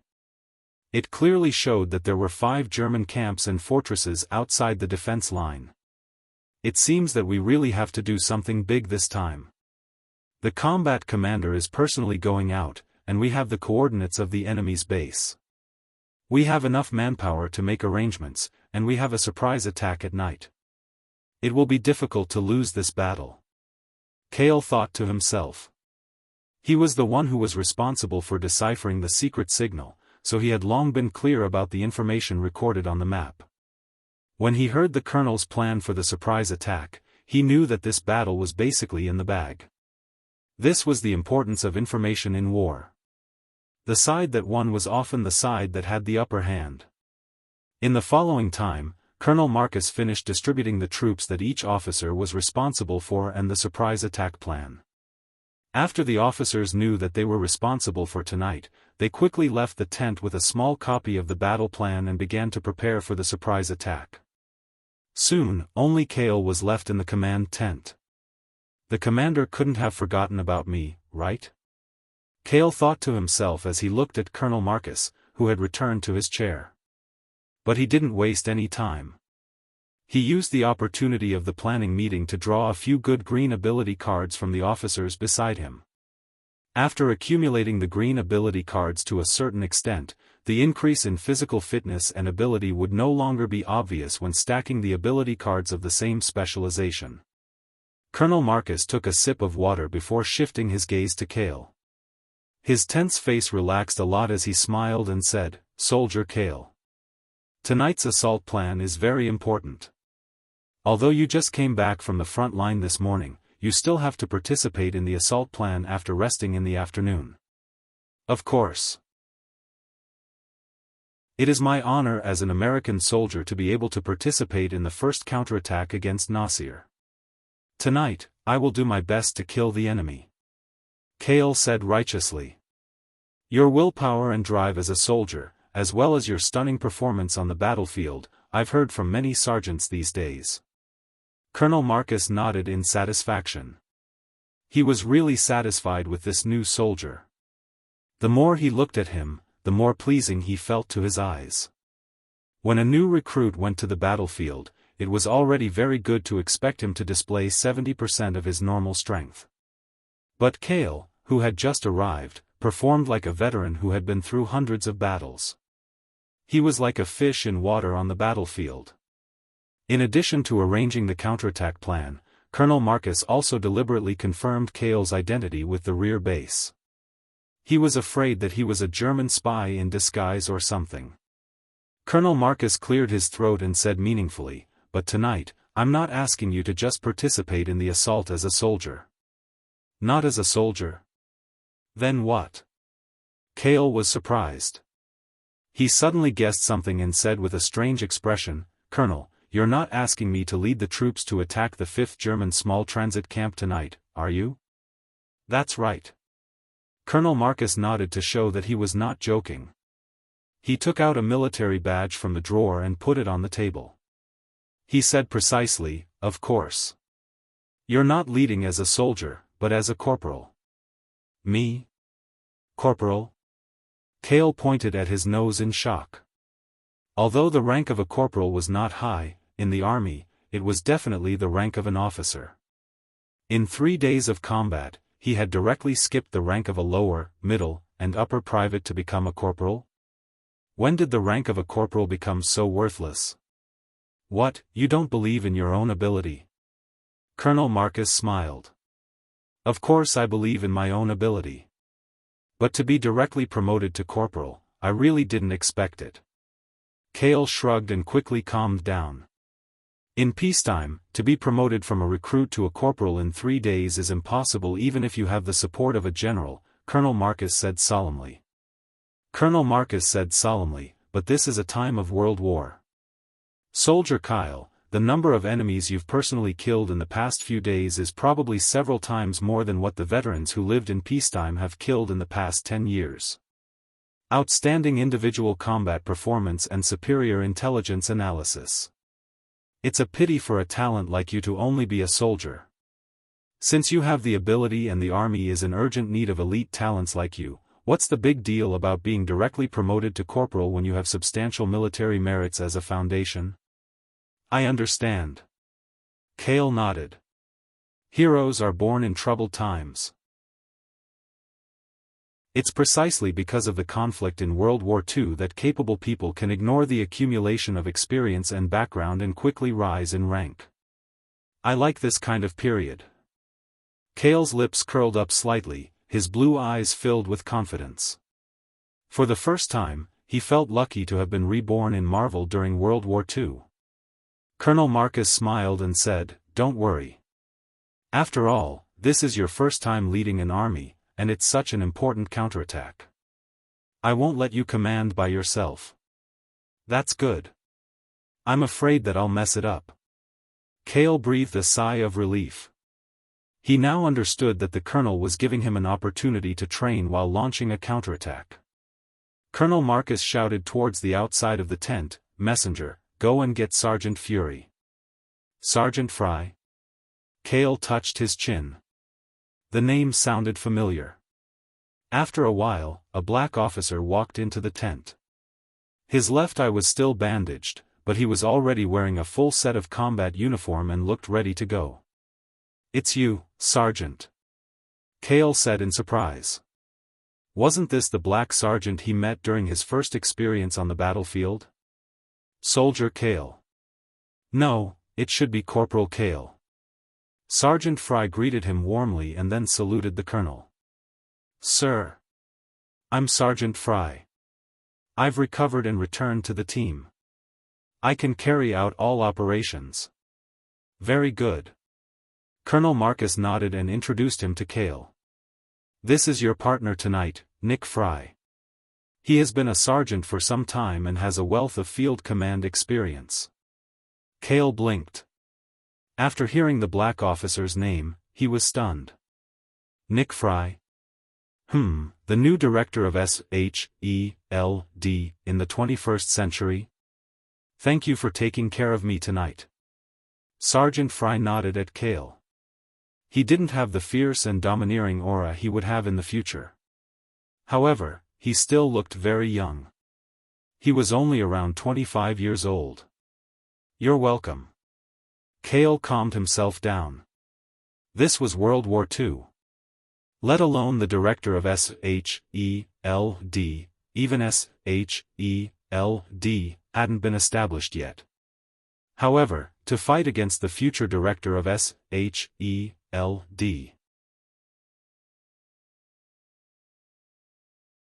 Chapter 11. Colonel Marcos looked at Cale and Fry and said, "Since you two know each other, I won't say anything else. Tonight, you two will be the leaders and lead 100 fully armed troops to the 5th Division. That is, the German Army's small intermediate battle zone. Remember, the 5th Division will launch a counterattack at the same time. Once you reach your destination, you must complete the mission within the allotted time.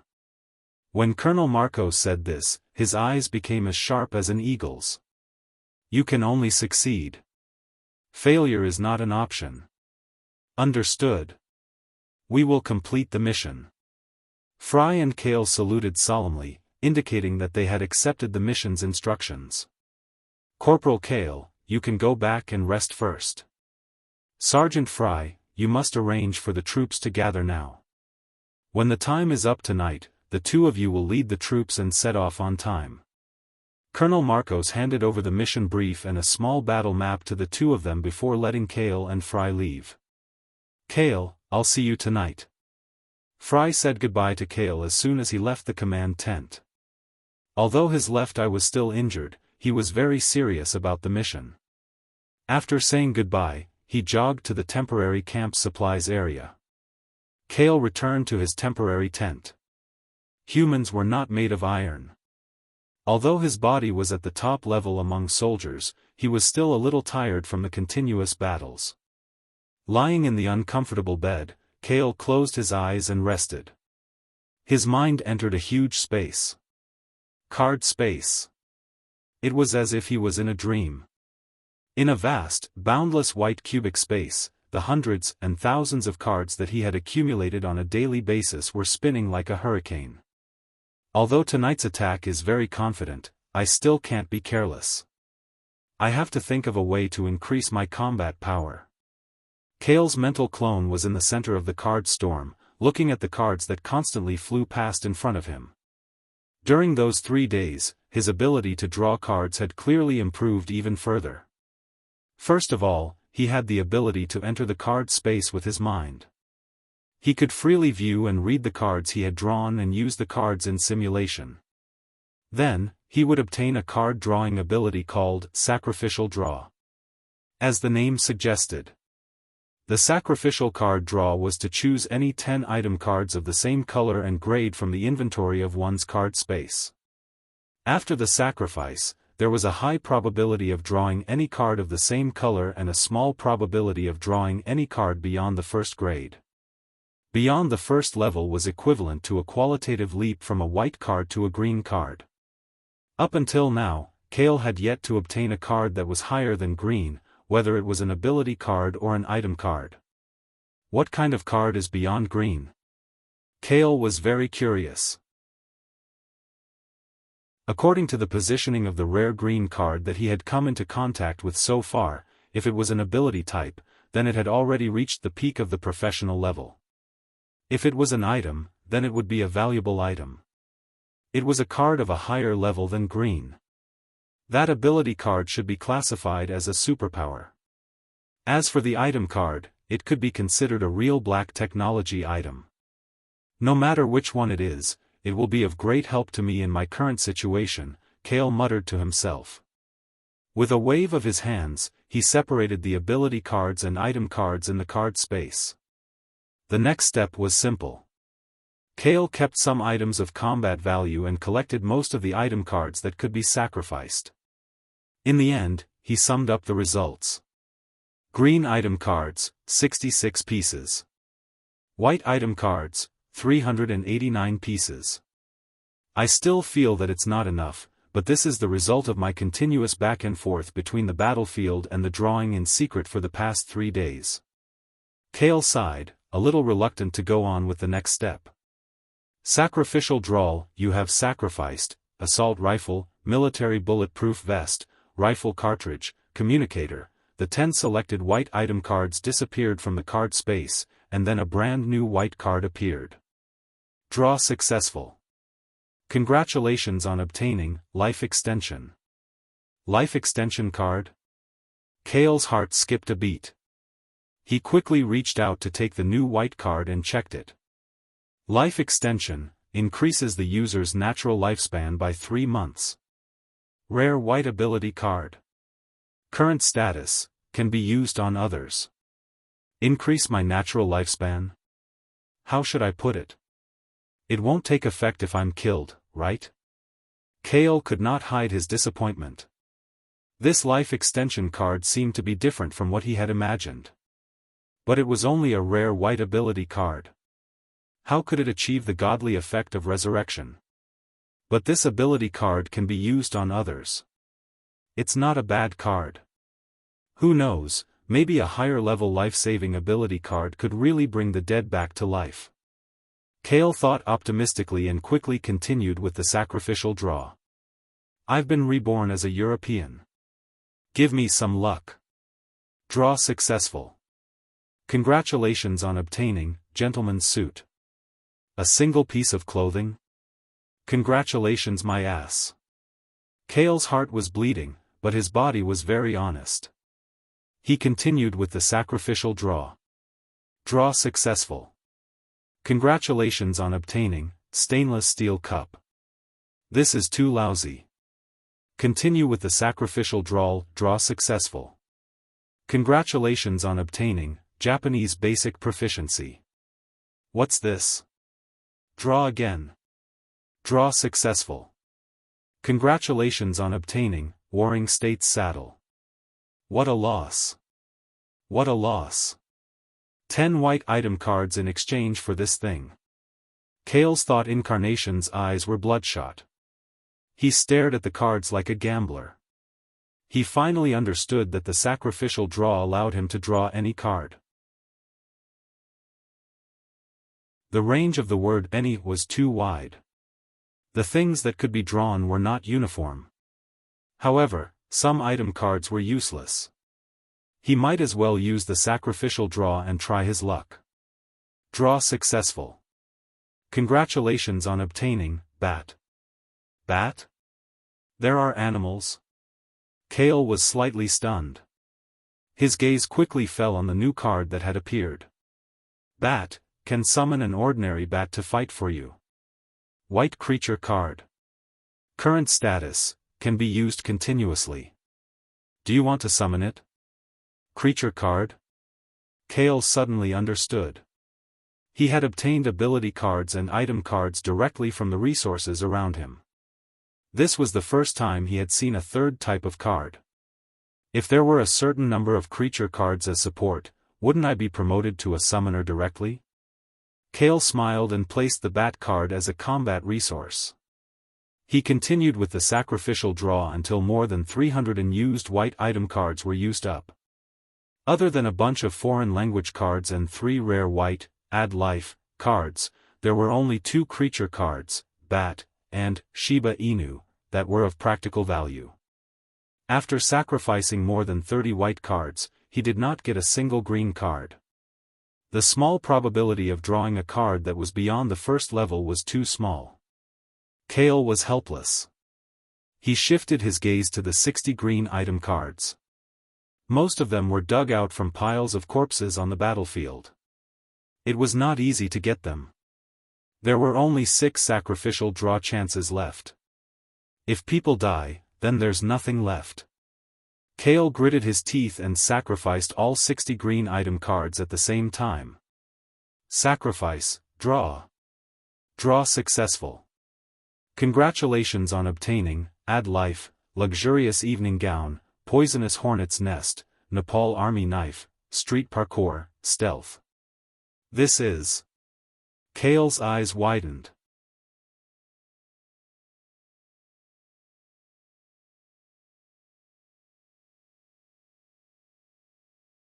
With his strong self-esteem, how could he forget the young man who had appeared in front of everyone at this moment?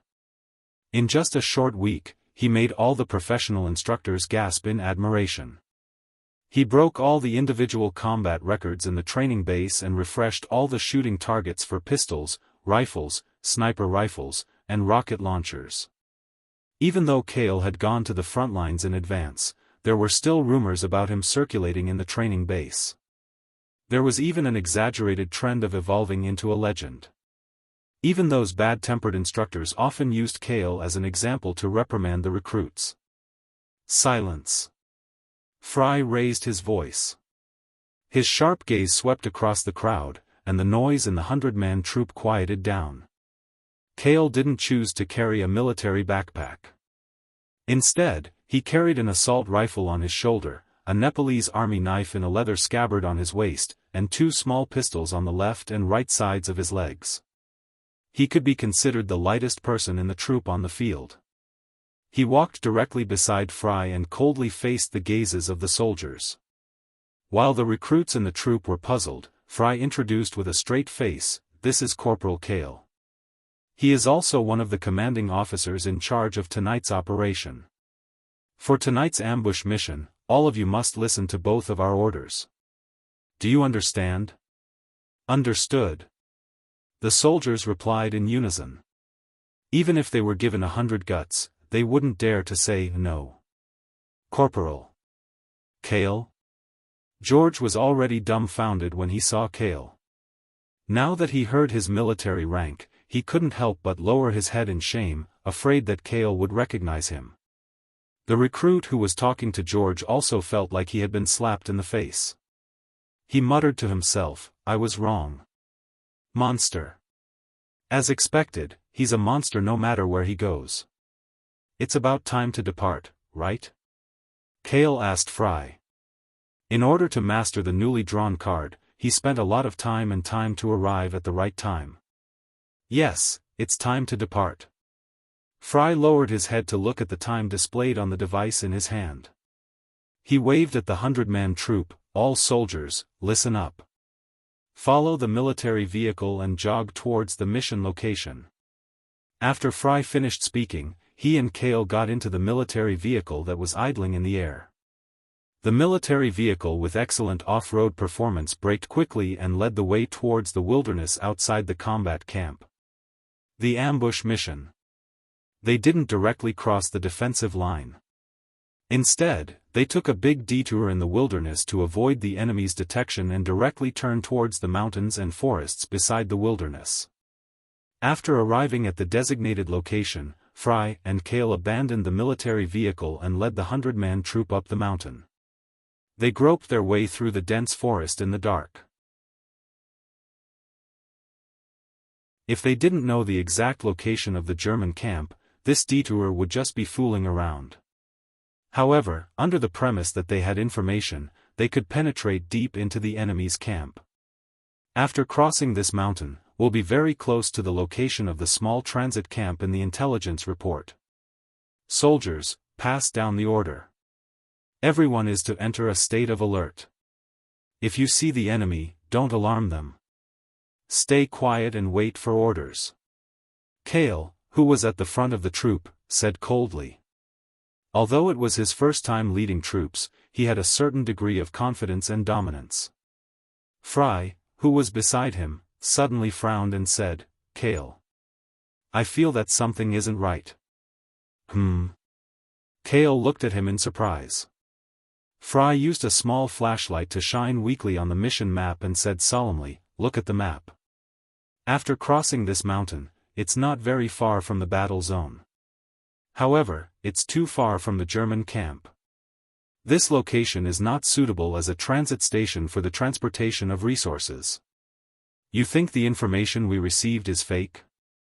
Kale also frowned. "It's hard to say. Let's look forward. Even if it's fake, we can still retreat safely from this position." After Fry finished his analysis, the two continued to lead the soldiers over the mountain. Over the mountain. When Kale and Fry, who were at the front of the troop, pushed aside the bushes blocking their view, the scene that directly entered their field of vision made the two of them freeze at the same time. At the bottom of the mountain, there was an iron fence that covered 100 meters of the wilderness in a circular shape. Every 10 meters, there was a cannon as an outer wall fortress. There were lights everywhere in the iron fence, and a large number of German soldiers could be faintly seen patrolling back and forth. "My God, this is the small transit camp in the intelligence report?" Fry opened his mouth wide in shock and was speechless. It seems that the location is correct. However, the target is attacking the camp and, it's not quite what we imagined. Kale remained calm, but he had the urge to curse in his heart.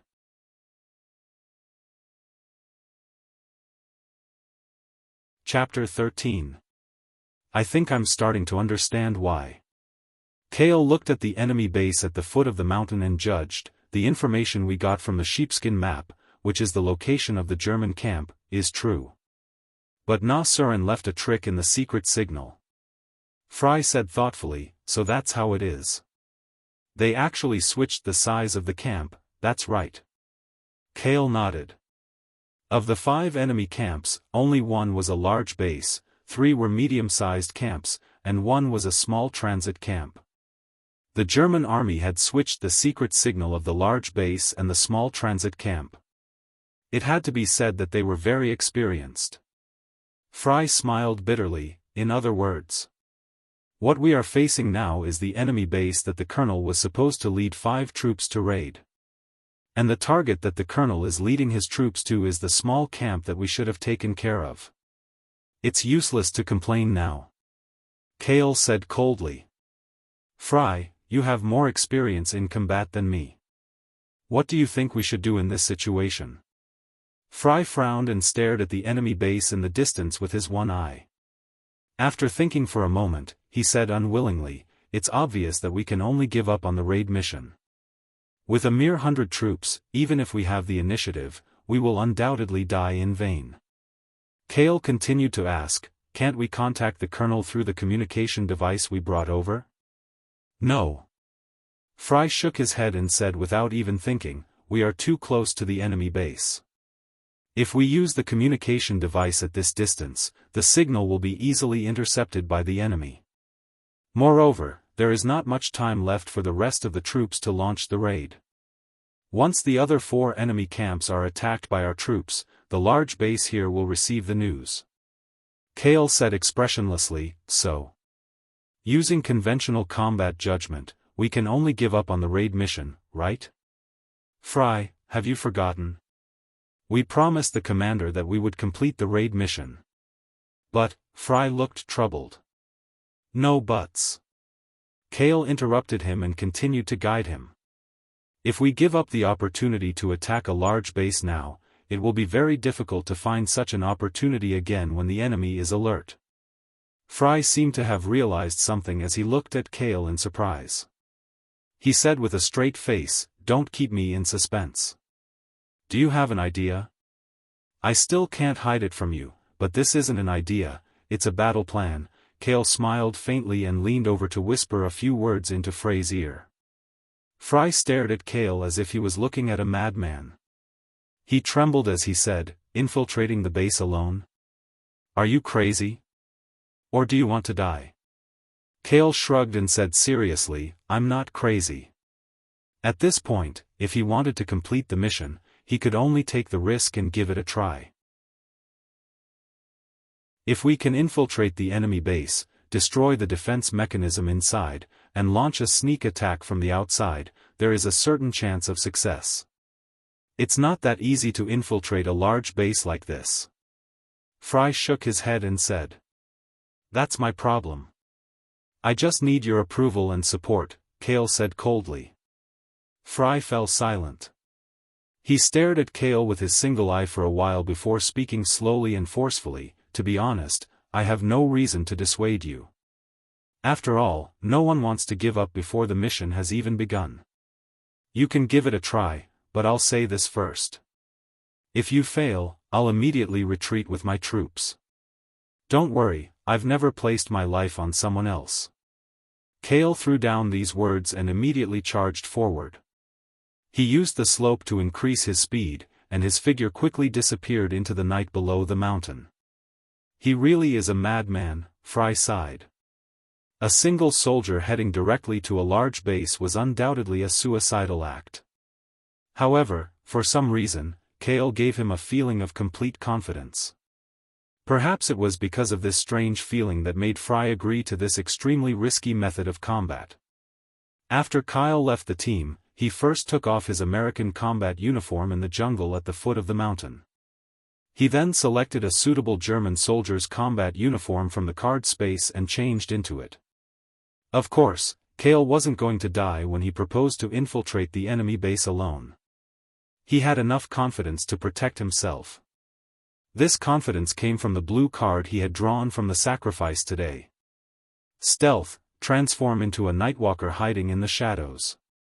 Eliminate your presence and reduce your presence. Under stealth, the enemy will not be able to see you beyond a certain range of vision, 10 meters. You will be able to see translucent figures within 10 meters. Normal vision will only be available within 5 meters. In the night, provide the Nightwalker with night vision within 100 meters. Stealth effect is doubled and movement speed is increased. Note, after the Nightwalker initiates an attack, the stealth will be removed and cannot be entered for 10 seconds. The Nightwalker can forcibly teleport to escape within a range of 1 kilometer. Cooldown is 24 hours. Blue ability card. This was a blue quality ability card. As previously judged, it was far beyond the professional or proficient level that humans could reach. It could be classified as a superpower.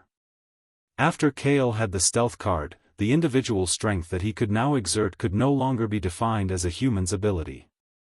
Stealth begins. Kale muttered in his heart. His eyes began to turn dark red, and his vision within 100 meters became clear.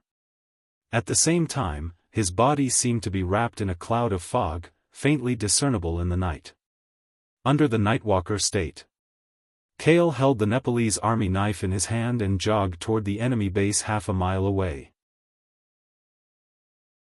When he entered stealth, even the sound of his military boots hitting the ground could not be heard.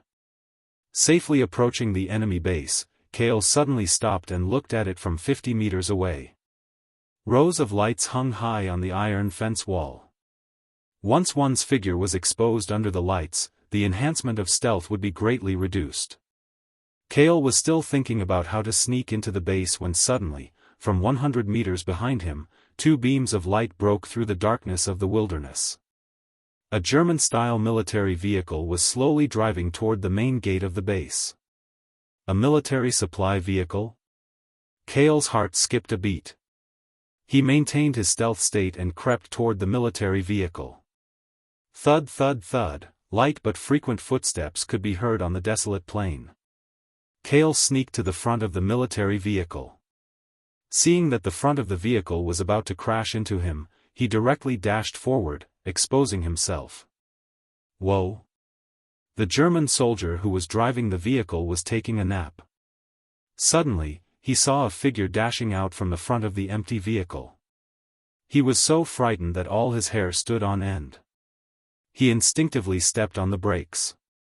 He opened his mouth wide, but before he could say anything, a flash of light from a sword came from outside the window, instantly erasing his words and life. Stealth, assassination, dumping the corpse.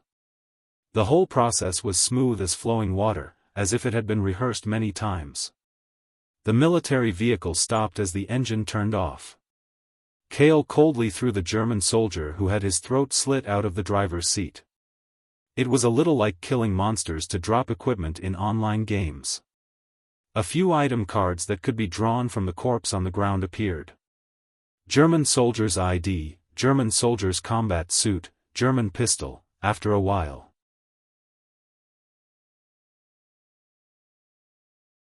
Chapter 14.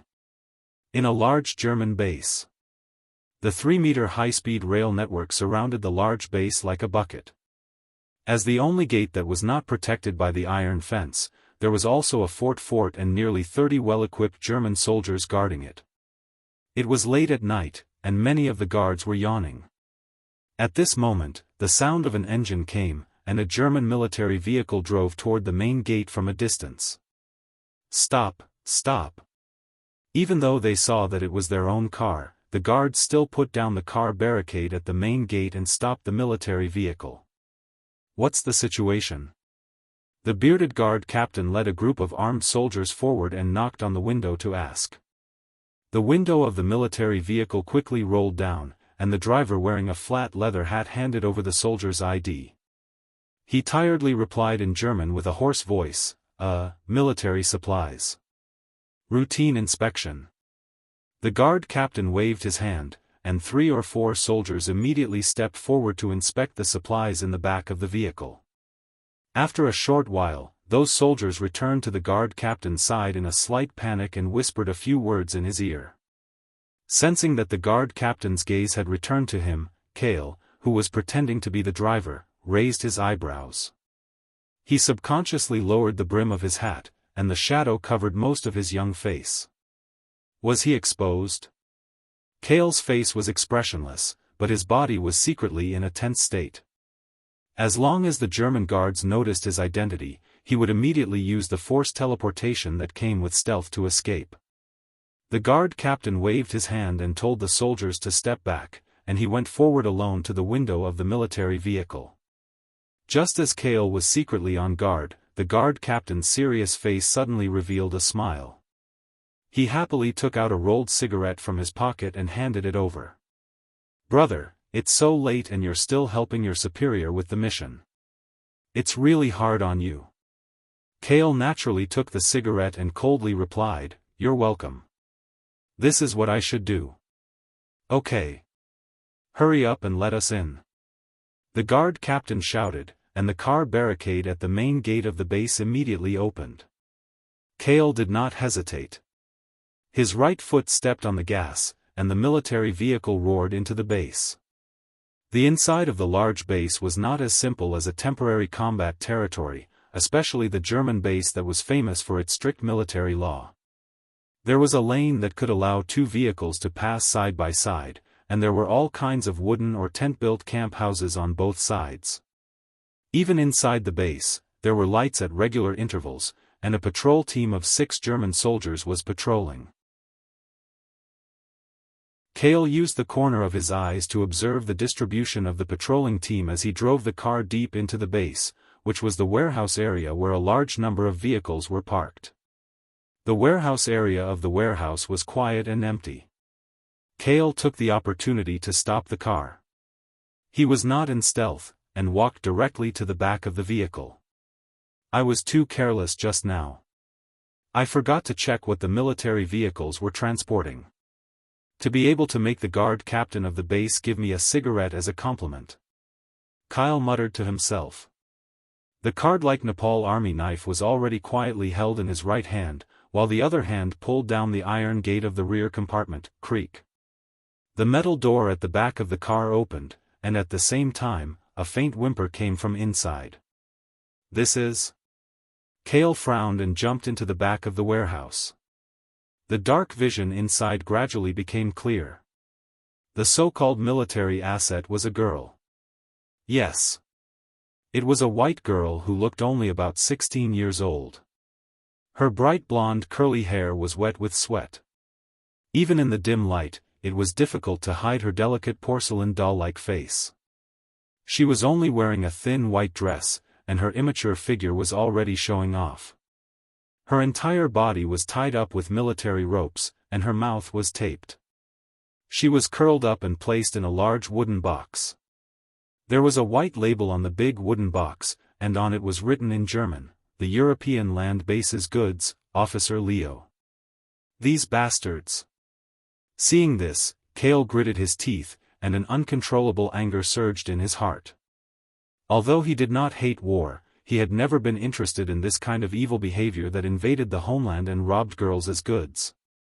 The blonde girl in the box saw someone come in, and her beautiful blue eyes were filled with tears and panic.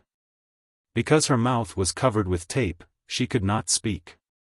She could only make a struggling sound. "Don't be afraid," Cale said and approached, but the girl showed more panic and fear. Cale suddenly realized something, smiled bitterly, and changed his words back to authentic English. "Don't worry. I'm an American soldier, I won't hurt you." Worried that this was not enough, Cale took off his hat, revealing his young and handsome European face. This time, the girl finally calmed down. Sure enough, no matter what era it was the era of appearance. "Don't make a sound, I'll get you out." Cale lifted the Nepalese army knife and cut the rope on the girl. When he tore off the tape, the blonde girl could no longer hold back and hugged his waist, crying weakly. "You're safe," Cale said with a smile, comforting the girl's beautiful blonde hair. Suddenly, a question in German sounded outside the car. "Who's in there?" The girl in Cale's arms stopped crying, and her whole body trembled. "Don't make a sound, I'll deal with them," Cale said in a low voice, and then raised his head. The gentleness on his face quickly turned into indifference, and coldness condensed in his eyes. He answered in a hoarse German, "I'm Bern. There are supplies in the car for Officer Leo, can you come and help carry them?" "Understood." The patrol team leader outside the car did not suspect anything. After a quick response, he approached the back of the military vehicle with 5 soldiers. The patrol team leader and 2 soldiers entered the back of the car first. When the flashlight in their hands shone in, they only saw the blonde girl curled up and shivering in the box alone. "Huh?" The patrol team leader's puzzled voice had just faded when a figure suddenly rolled down from the roof of the back of the car. Pucci. The Nepalese army knife cut through the air in the dark, fast, accurate, and sharp. The blade swept across the throats of the 3 people on the back of the car, accompanied by the splashing of warm scarlet blood. After killing the 3 soldiers in the car in an instant, Kale did not even gasp for breath. Like a cheetah full of murderous intent, he leaped and rushed toward the other 3 soldiers outside the car. The distance of 4 to 5 meters was covered in less than half a second under the explosive attack of a human's top physique. Kale raised the knife in his hand, and the 4th German soldier's head flew high into the air. The sharp army knife, coupled with the powerful force of the bowl, actually cut off the neck and cervical vertebrae directly. The other 2 German soldiers widened their eyes. Extreme fear slowed down their body's reaction by a lot. They wanted to fight back with their guns, they wanted to open their mouths and shout, they wanted to run, but all of these were limited to thoughts. Their real actions were simply wiped out in the next moment.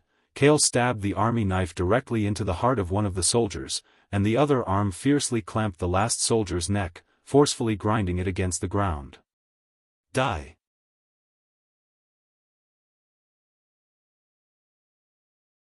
Chapter 15. Drip. Thick blood dripped down the slightly curved blade of the Nepalese army knife to the ground. The bodies of the 6 German soldiers fell from the back of the car to the outside of the car, one after the other. Phew. Kale let out a long breath. His heart was still beating in a state of excitement. Adrenaline and blood flowed through his body, and a large amount of sweat appeared on his forehead.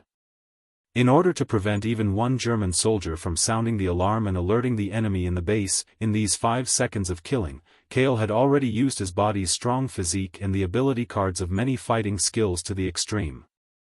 Kale didn't dare to slack off.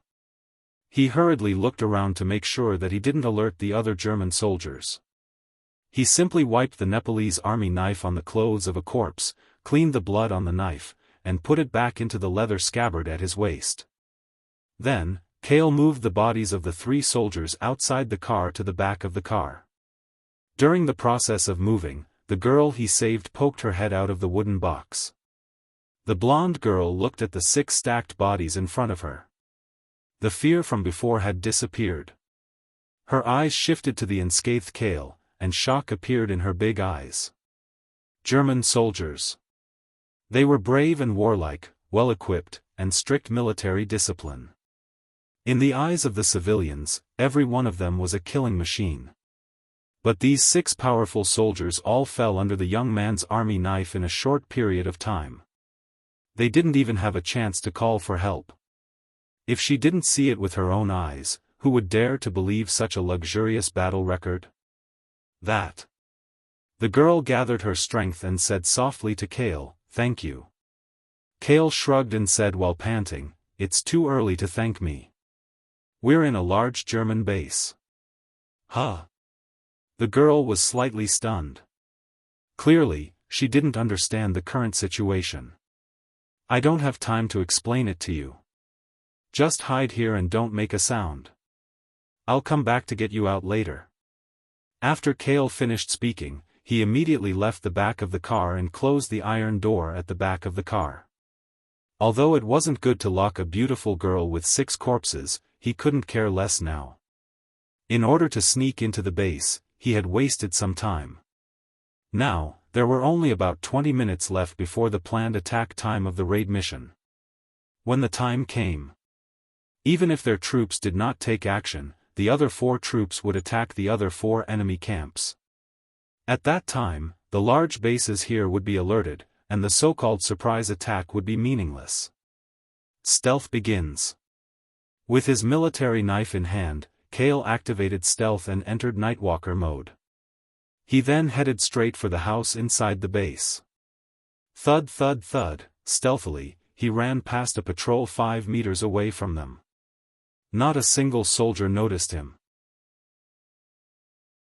There were lights and patrols in the base every short distance, but as long as they weren't brightly lit and filled with soldiers, and there was room for darkness at night, Kyle could quietly wander around the base without making a sound. In the darkness, if one had a good grasp of the surrounding environment, the effect of stealth would far surpass that of invisibility. Kale moved stealthily and soon stopped in front of a wooden house. The biggest difference between the house in front of him and the other houses was that the patrols in the surrounding area were more than twice as strong. There was also a soldier guarding the door. Is this the officer's resting place? The command center? Kale was surprised. The door was not locked, but was left ajar. If he could get rid of the commander of the base first, then his plan to sneak in alone would be considered half successful. The problem was how to sneak into the house in front of him. Kyle frowned. Suddenly, he thought of something, and a smile appeared on his face. In front of the huge house. The soldier guarding the door stood by the door like a big white poplar tree. He held his gun motionlessly and maintained a high level of vigilance. Even if this was his own base, there was no exception. Because the things stored in the house were things that the officer had repeatedly ensured were not neglected. Another hour and someone will take over. Just as the guard was thinking, a black creature suddenly fell from the sky and flapped its wings, hitting his face. A bat? The guard was stunned and reached out to catch it. He hadn't thought the bat would be so aggressive. It bit the corner of his eye and wouldn't let go no matter what. Get out of my way. The guard closed his eyes in pain and fell back against the door. He angrily tried to grab the bat with both hands. While he was defending, a blurry figure quickly passed by his side and past the door of the house. What's going on? A small patrol team quickly rushed to the scene to inquire, only to see the guard angrily throw the bat to the ground and spit. Bah, nothing.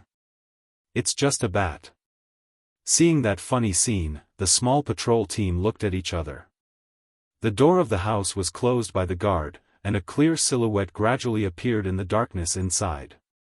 It was Kale, who was still in stealth mode. The biological card is much more practical than I thought. Kale muttered to himself. It was only a white biological card, but it played a huge role in that kind of situation. It also benefited from the biological card's inherent characteristic, obedience. The creature summoned from the biological card could obey the master's orders, which prevented a lot of accidents and made it a real biological weapon. Okay, let me see what this place is for. Kale's gaze fell on the hall of the house. The moment he entered, he knew that it wasn't a command center or a rest area. It leaned toward the layout of a material storage warehouse. In the huge house, there were several rows of shelves and boxes of various sizes stacked together. There was no need to open the boxes to check.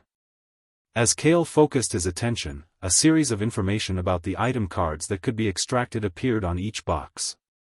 German rifle, rifle bullets, anti-infantry grenade, grenade detonator, armory. Kale's eyes lit up. This was much higher priority than the command center.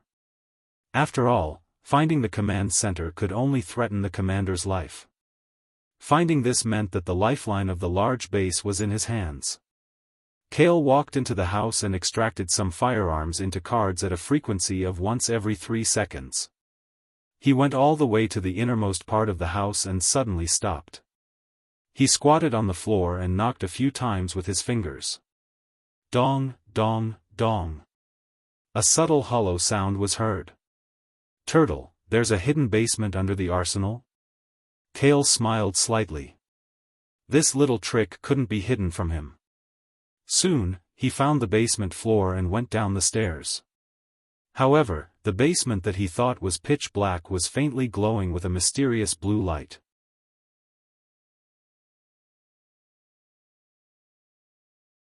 Chapter 16. Rubik's Cube, a new energy source developed through the Rubik's Cube.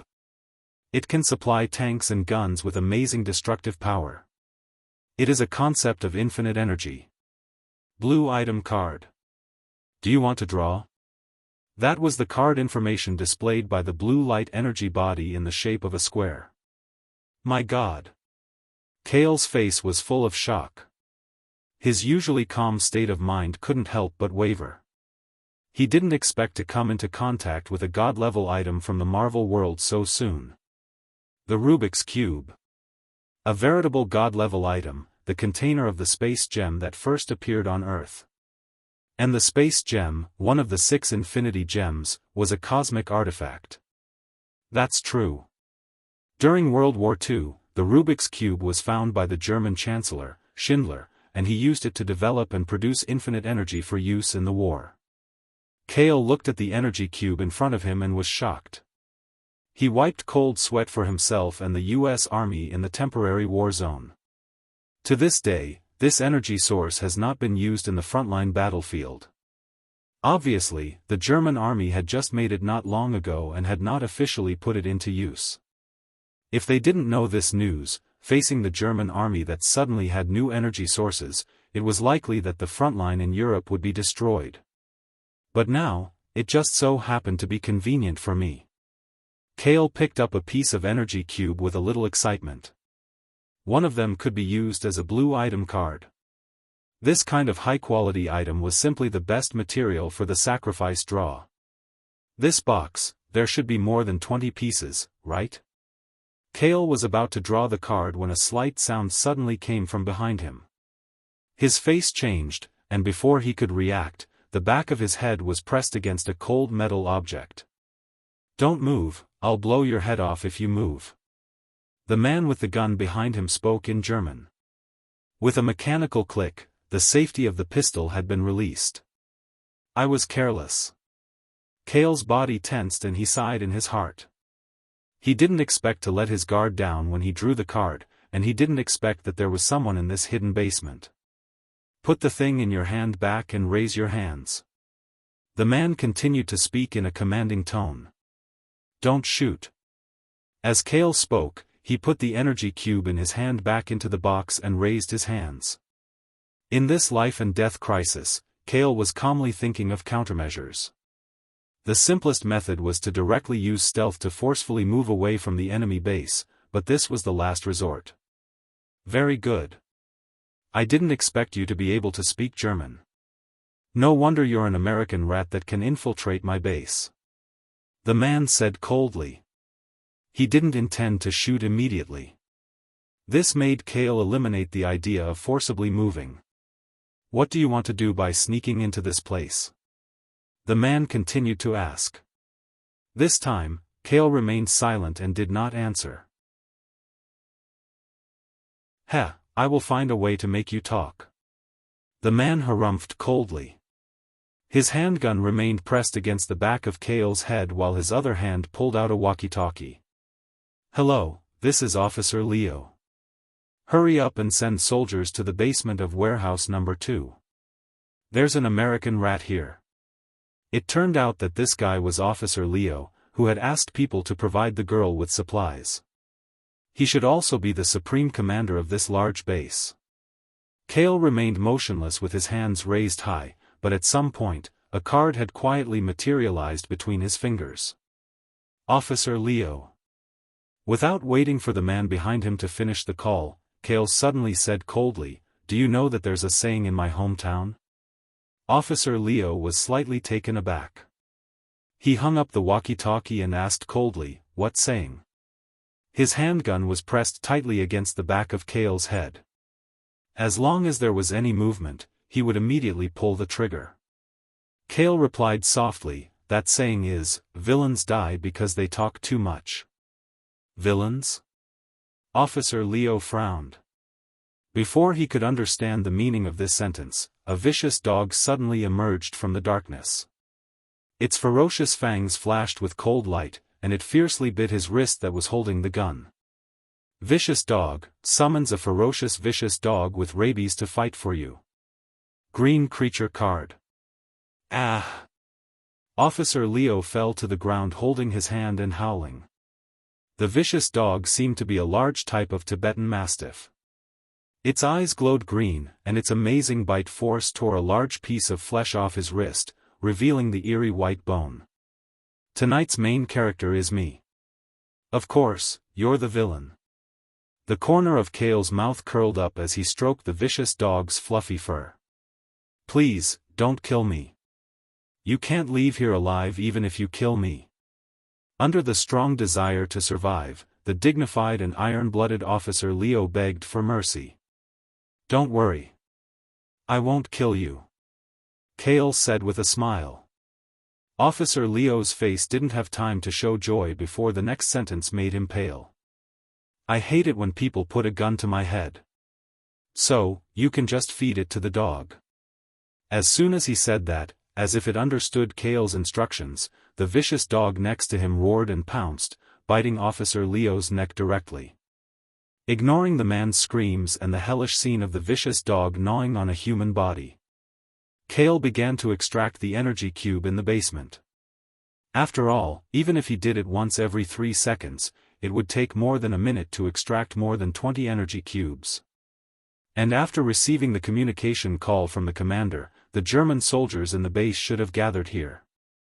In 1 minute, we must destroy the base's defense mechanism and break out of the enemy base. Time is a bit tight. Kale raised his eyebrows, but he didn't stop extracting the energy item card. Instead, he took out another creature card from the card space.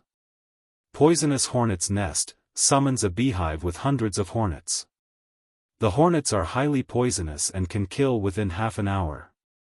Rare green item card current status, one-time summon, lasts for half an hour.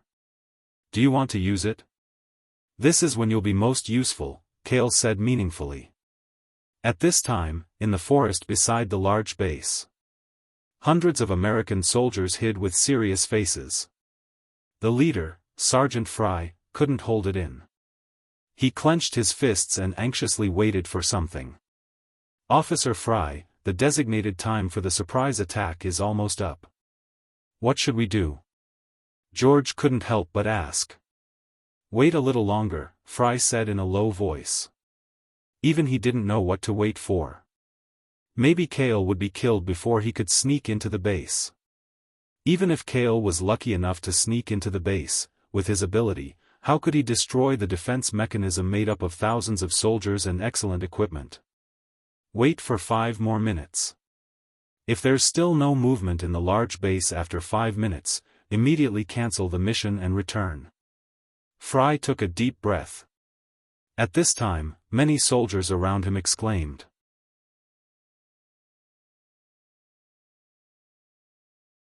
Chapter 17. In front of warehouse number 2 of the German Army's large base. Nearly 100 German soldiers, armed with excellent German-made rifles, surrounded the empty space in front of the warehouse with serious expressions. The commotion caused even more patrolling soldiers to gather. We can't contact Officer Leo. I repeat, we can't contact Officer Leo through the walkie-talkie. Sir, should we force our way into the warehouse to search? Of course. The opponent may only be one person. There's no reason to be afraid of him in our territory. But be careful.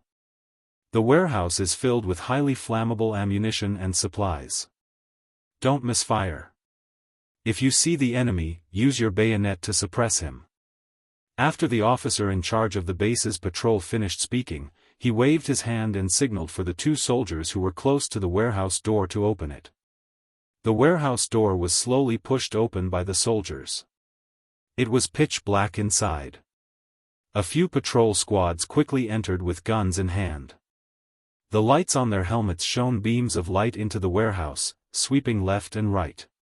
Tap, tap, tap, Hearing the frequent footsteps from above, Kale knew that the enemy soldiers had broken into the ammunition warehouse. Coincidentally, he had just extracted the last energy cube from the box and turned it into a card. A total of 25 energy cubes, which were 25 blue item cards, were all in his hands. Now, let's break through. Kale calmly glanced at the enemy commander who had already turned into a pile of rotten meat. He turned the evil dog with its tongue hanging out beside him back into a card. The following situation was not suitable for it. However, ordinary creature cards could be recycled, except for special creature cards like the poisonous hornet's nest. This greatly increased the value of the creature cards. I wonder what a creature card of green quality and above will be like. Could it be that I'll draw a monster card like a creature from another world, King Kong, or Godzilla? This funny thought only flashed through Kale's mind. He quickly left it behind and left the basement, preparing to break through. He didn't know that this would become a reality in the near future. At this time, a large number of German soldiers had already finished searching the upper level of warehouse number 2. Their target was the last passage to the basement. Throw a smoke grenade in. One of the soldiers held the prepared smoke grenade in his hand, while the other soldier placed his hand on the door of the hidden basement. Just as they opened the door to the basement and were about to throw in the smoke grenade, a cloud of black smoke rushed out of the basement first, causing the opened smoke grenade to fall outside the basement. Cough, cough, what the hell is this? One of the German soldiers coughed and aimed his flashlight at the black fog. When the patrolling team saw what was in front of them, they all gasped in shock, and their faces turned pale with fright. It was clearly not a black fog, but hundreds of dark brown wasps. Each of them was half the size of a marble, and they were densely packed together. Hornet. There are poisonous bees in there. Oh my God. Run. Leave this place.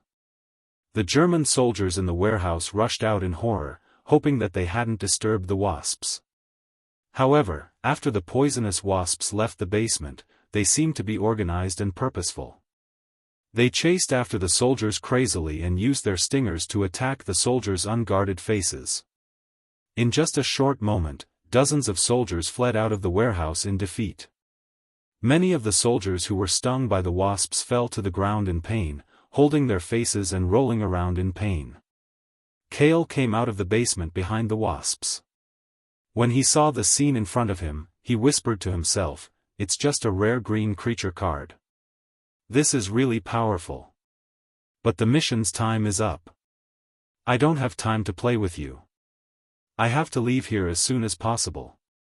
Ignoring the German soldiers, Kale held the Nepalese army knife in his hand, and his body quickly disappeared in the darkness. Stealth activated. Kale, who was in the Nightwalker state, took advantage of the chaos inside and outside the warehouse to nimbly weave through the wasps and soldiers.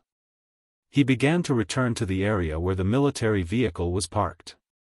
Due to the bustling scene in warehouse number 2, which was in the center of the base, there were not many patrol teams in the parking lot outside the base. Kale ran stealthily without any obstruction and easily returned to the military vehicle that he had taken from the enemy.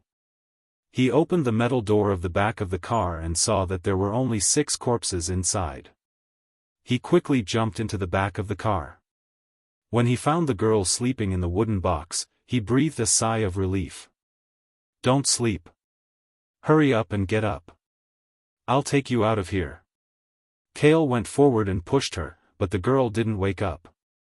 Instead, her weak body completely collapsed. Dead? Kale put his finger under the girl's nose. He could still feel weak breathing, which proved that she hadn't died yet. She was just weak and unconscious. But in this situation, bringing an unconscious person with him would be much more dangerous. Kale hesitated for a moment and finally gritted his teeth. "You're lucky to have met me. Since I said I'll take you out of here, then," he carried the young girl on his back and used a rope to tie her to his back. The young girl's body was soft, like a high-quality quilt. This weight is not even as heavy as a package. Kale complained with the girl on his back and turned to leave the back of the car that reeked of blood. But just as his front foot reached the edge of the back of the car, he quickly retreated and closed the metal door of the car. Da-da-da. In the next moment, the metal door of the back of the car was riddled with bullets. Kale, who was leaning against the metal wall of the back of the car, frowned. There were 3 or 4 patrol teams outside the car. This combat quality was worthy of the German army. I can't be trapped here until I die, Kale thought. He quickly lifted one of the corpses in the car and kicked the metal door half open. He then threw the corpse in his hand out. Da-da-da.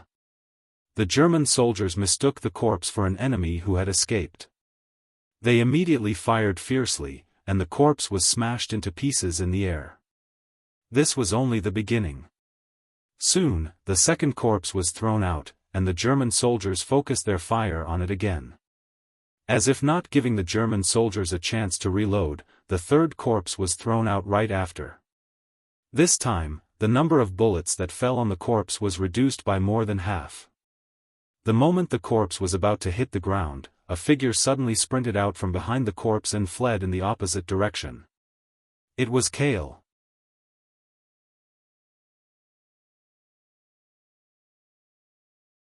Chapter 18. Thud. Kale was running at full speed with the girl on his back. He weaved between the various military vehicles and sprinted towards the barbed wire fence at the edge of the base. Chase after him. Don't let him get away. Behind him, more than 20 German soldiers were chasing after him with guns. All the bullets landed on the vehicle's cover. Kale's body was already tall and strong after he had collected the physique ability card. In addition, the girl's body was very petite, so it looked like he was carrying a doll-like backpack. It did not affect his movements at all. After dodging a wave of bullets, Kale crouched behind an off-road vehicle. At this moment, the girl behind him let out a groan and woke up from her unconscious state. What is going on? The girl felt something was wrong as soon as she opened her eyes. She was clearly tied up with ropes like before, but this time, she was tied up with a muscular man. Her legs and hands were separated, and her chest and crotch were completely unprotected. She was shamefully attached to the man's back like an octopus. You're awake. Kale responded while panting. Under the continuous high-load battle, his entire body was sweating. His combat uniform was already soaked with sweat, so the two of them could almost feel each other's body temperature. What are we doing now? The girl who recognized Kale asked weakly with red ears. We're running for our lives. As Kale spoke, he felt a sharp pain in his left shoulder. Wet and sticky liquid flowed out of his combat uniform and dyed his palm red. The girl said in shock, "You're injured." "It's just a small injury," Kale replied in a low voice. The injury should have been from when he was rushing out of the back of the vehicle. He did not notice it because his body was tense and excited. What should we do? The girl's trembling voice was laced with tears. She could only reach out to press on Kale's injured left shoulder to prevent the blood from flowing out. Don't worry, with my body, it's not. Before Kale could finish his words, he suddenly jumped to the empty space behind him. The next moment, the ground was charred black by a grenade. Even half of the SUV's rear was blown up. Looks like they're a little angry. They're actually willing to destroy the military vehicles and supplies in the base to kill us. Kale calmly pondered. His injury did not slow down his movements. With a few more nimble sprints and leaps, he used the military vehicle as cover to avoid a few waves of bullets and continued to break out of the encirclement. What should we do? The young girl's face was pale. Only now did she notice the danger they were in. Don't worry, I promise to get you out of here. I don't intend to go back on my word. Kale looked back and estimated the distance between him and warehouse number 2. A few bullets whizzed past his head and hit the car next to him. Kale suddenly laughed. We should be far enough away from the center of the base. You're still smiling in this situation.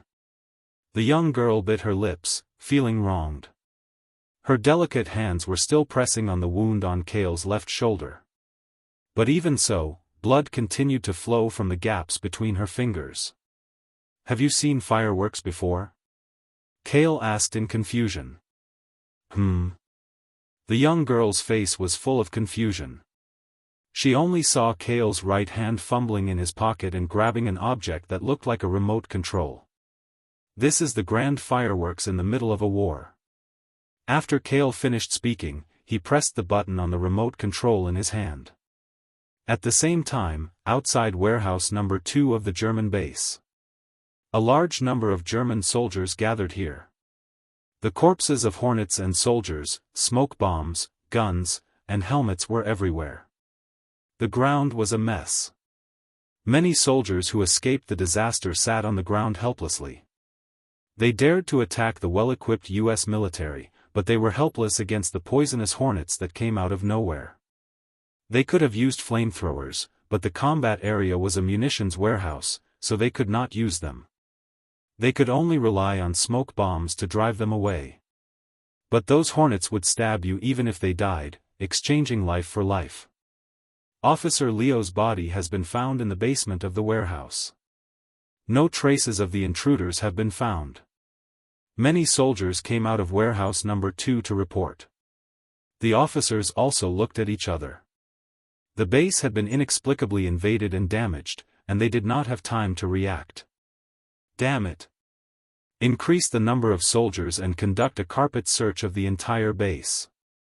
The second officer said angrily. Just then, a soldier rushed out of warehouse number 2 in a panic and shouted, "Run, run!" What's wrong now? The officers asked in unison. Someone installed a time bomb inside. The soldier paused for a moment, and then, there was no then. The time bomb corresponding to the remote control would be activated immediately under remote control. Kale had already installed the time bomb when he sneaked into the warehouse. It was not a powerful bomb, but its power was just enough to affect the entire building. And the building was a munitions warehouse that stored a large amount of ammunition. Boom! First, there was a shocking explosion, followed by a series of overlapping explosions. The power of the explosion soared. From the perspective of Kale, who was at the edge of the large base, the glaring explosion instantly enveloped the entire central area of the base. The dust and air waves raised by the explosion swept out at a speed visible to the naked eye. Kale carried the girl and got under the car first. With a buzz, the air waves even hurt his eardrums. The window glass was shattered by the flying debris. When the dust settled, Kale climbed up from under the broken car. He and the girl looked behind them and saw that the entire central area of the base had been blasted flat. The flames burned fiercely, almost burning the night sky red. The grand fireworks display during a time of war lived up to its name. The 20 or so German soldiers who were chasing after them looked back at the scene in a daze. Their faces were full of disbelief. Some of them knelt on the spot and wailed in grief. Let's take this opportunity and go.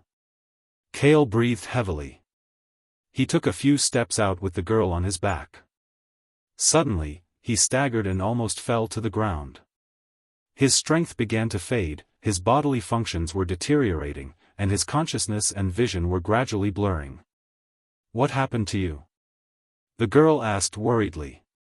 In her opinion, it was already incredible that Kale could last until now with the amount of blood he had lost after being shot. I'm fine. Kale bit the tip of his tongue. The sharp pain stimulated his nerves, and he pulled himself together and slowly moved toward the metal fence 10 meters away. Damn it, there they are. Avenge our brothers. We can't let them go. Not far behind them, the surviving German soldiers cursed and continued to chase after Kale and the girl. If this continues, they will catch up to us. Untie the rope and put me down. I will stop them, the girl said with determination. Cut the crap. With your small body, you won't even be able to delay them for half a second. Kale smiled bitterly, but in his heart, he was thinking about the choice at the moment. If life and death were on the line, he could only abandon the girl and choose to use stealth to forcibly teleport away. But now, was he in a desperate situation where life and death were on the line? Kale sighed. His body's condition was still deteriorating. If he did not receive treatment soon, his life would be in danger. Then, Kale was about to say something when a large group of familiar figures suddenly appeared in front of him. His eyes widened. This is, avoid the two at the front and shoot behind you. Kill them all, the black leader of the group said coldly. Da-da-da. Dense gunshots rang out, but they all avoided Kale's body and shot at the German soldiers chasing after him. With the absolute difference in numbers, the 20 or so German soldiers were quickly annihilated on the spot. You're finally here, Fry. Kale smiled with relief. The moment he saw Fry appear, he knew that the life and death crisis had been completely resolved. You're tuning in to the Xiaofan's Wuxia Tales YouTube channel. Don't forget to subscribe and join us on this journey to catch the most captivating stories.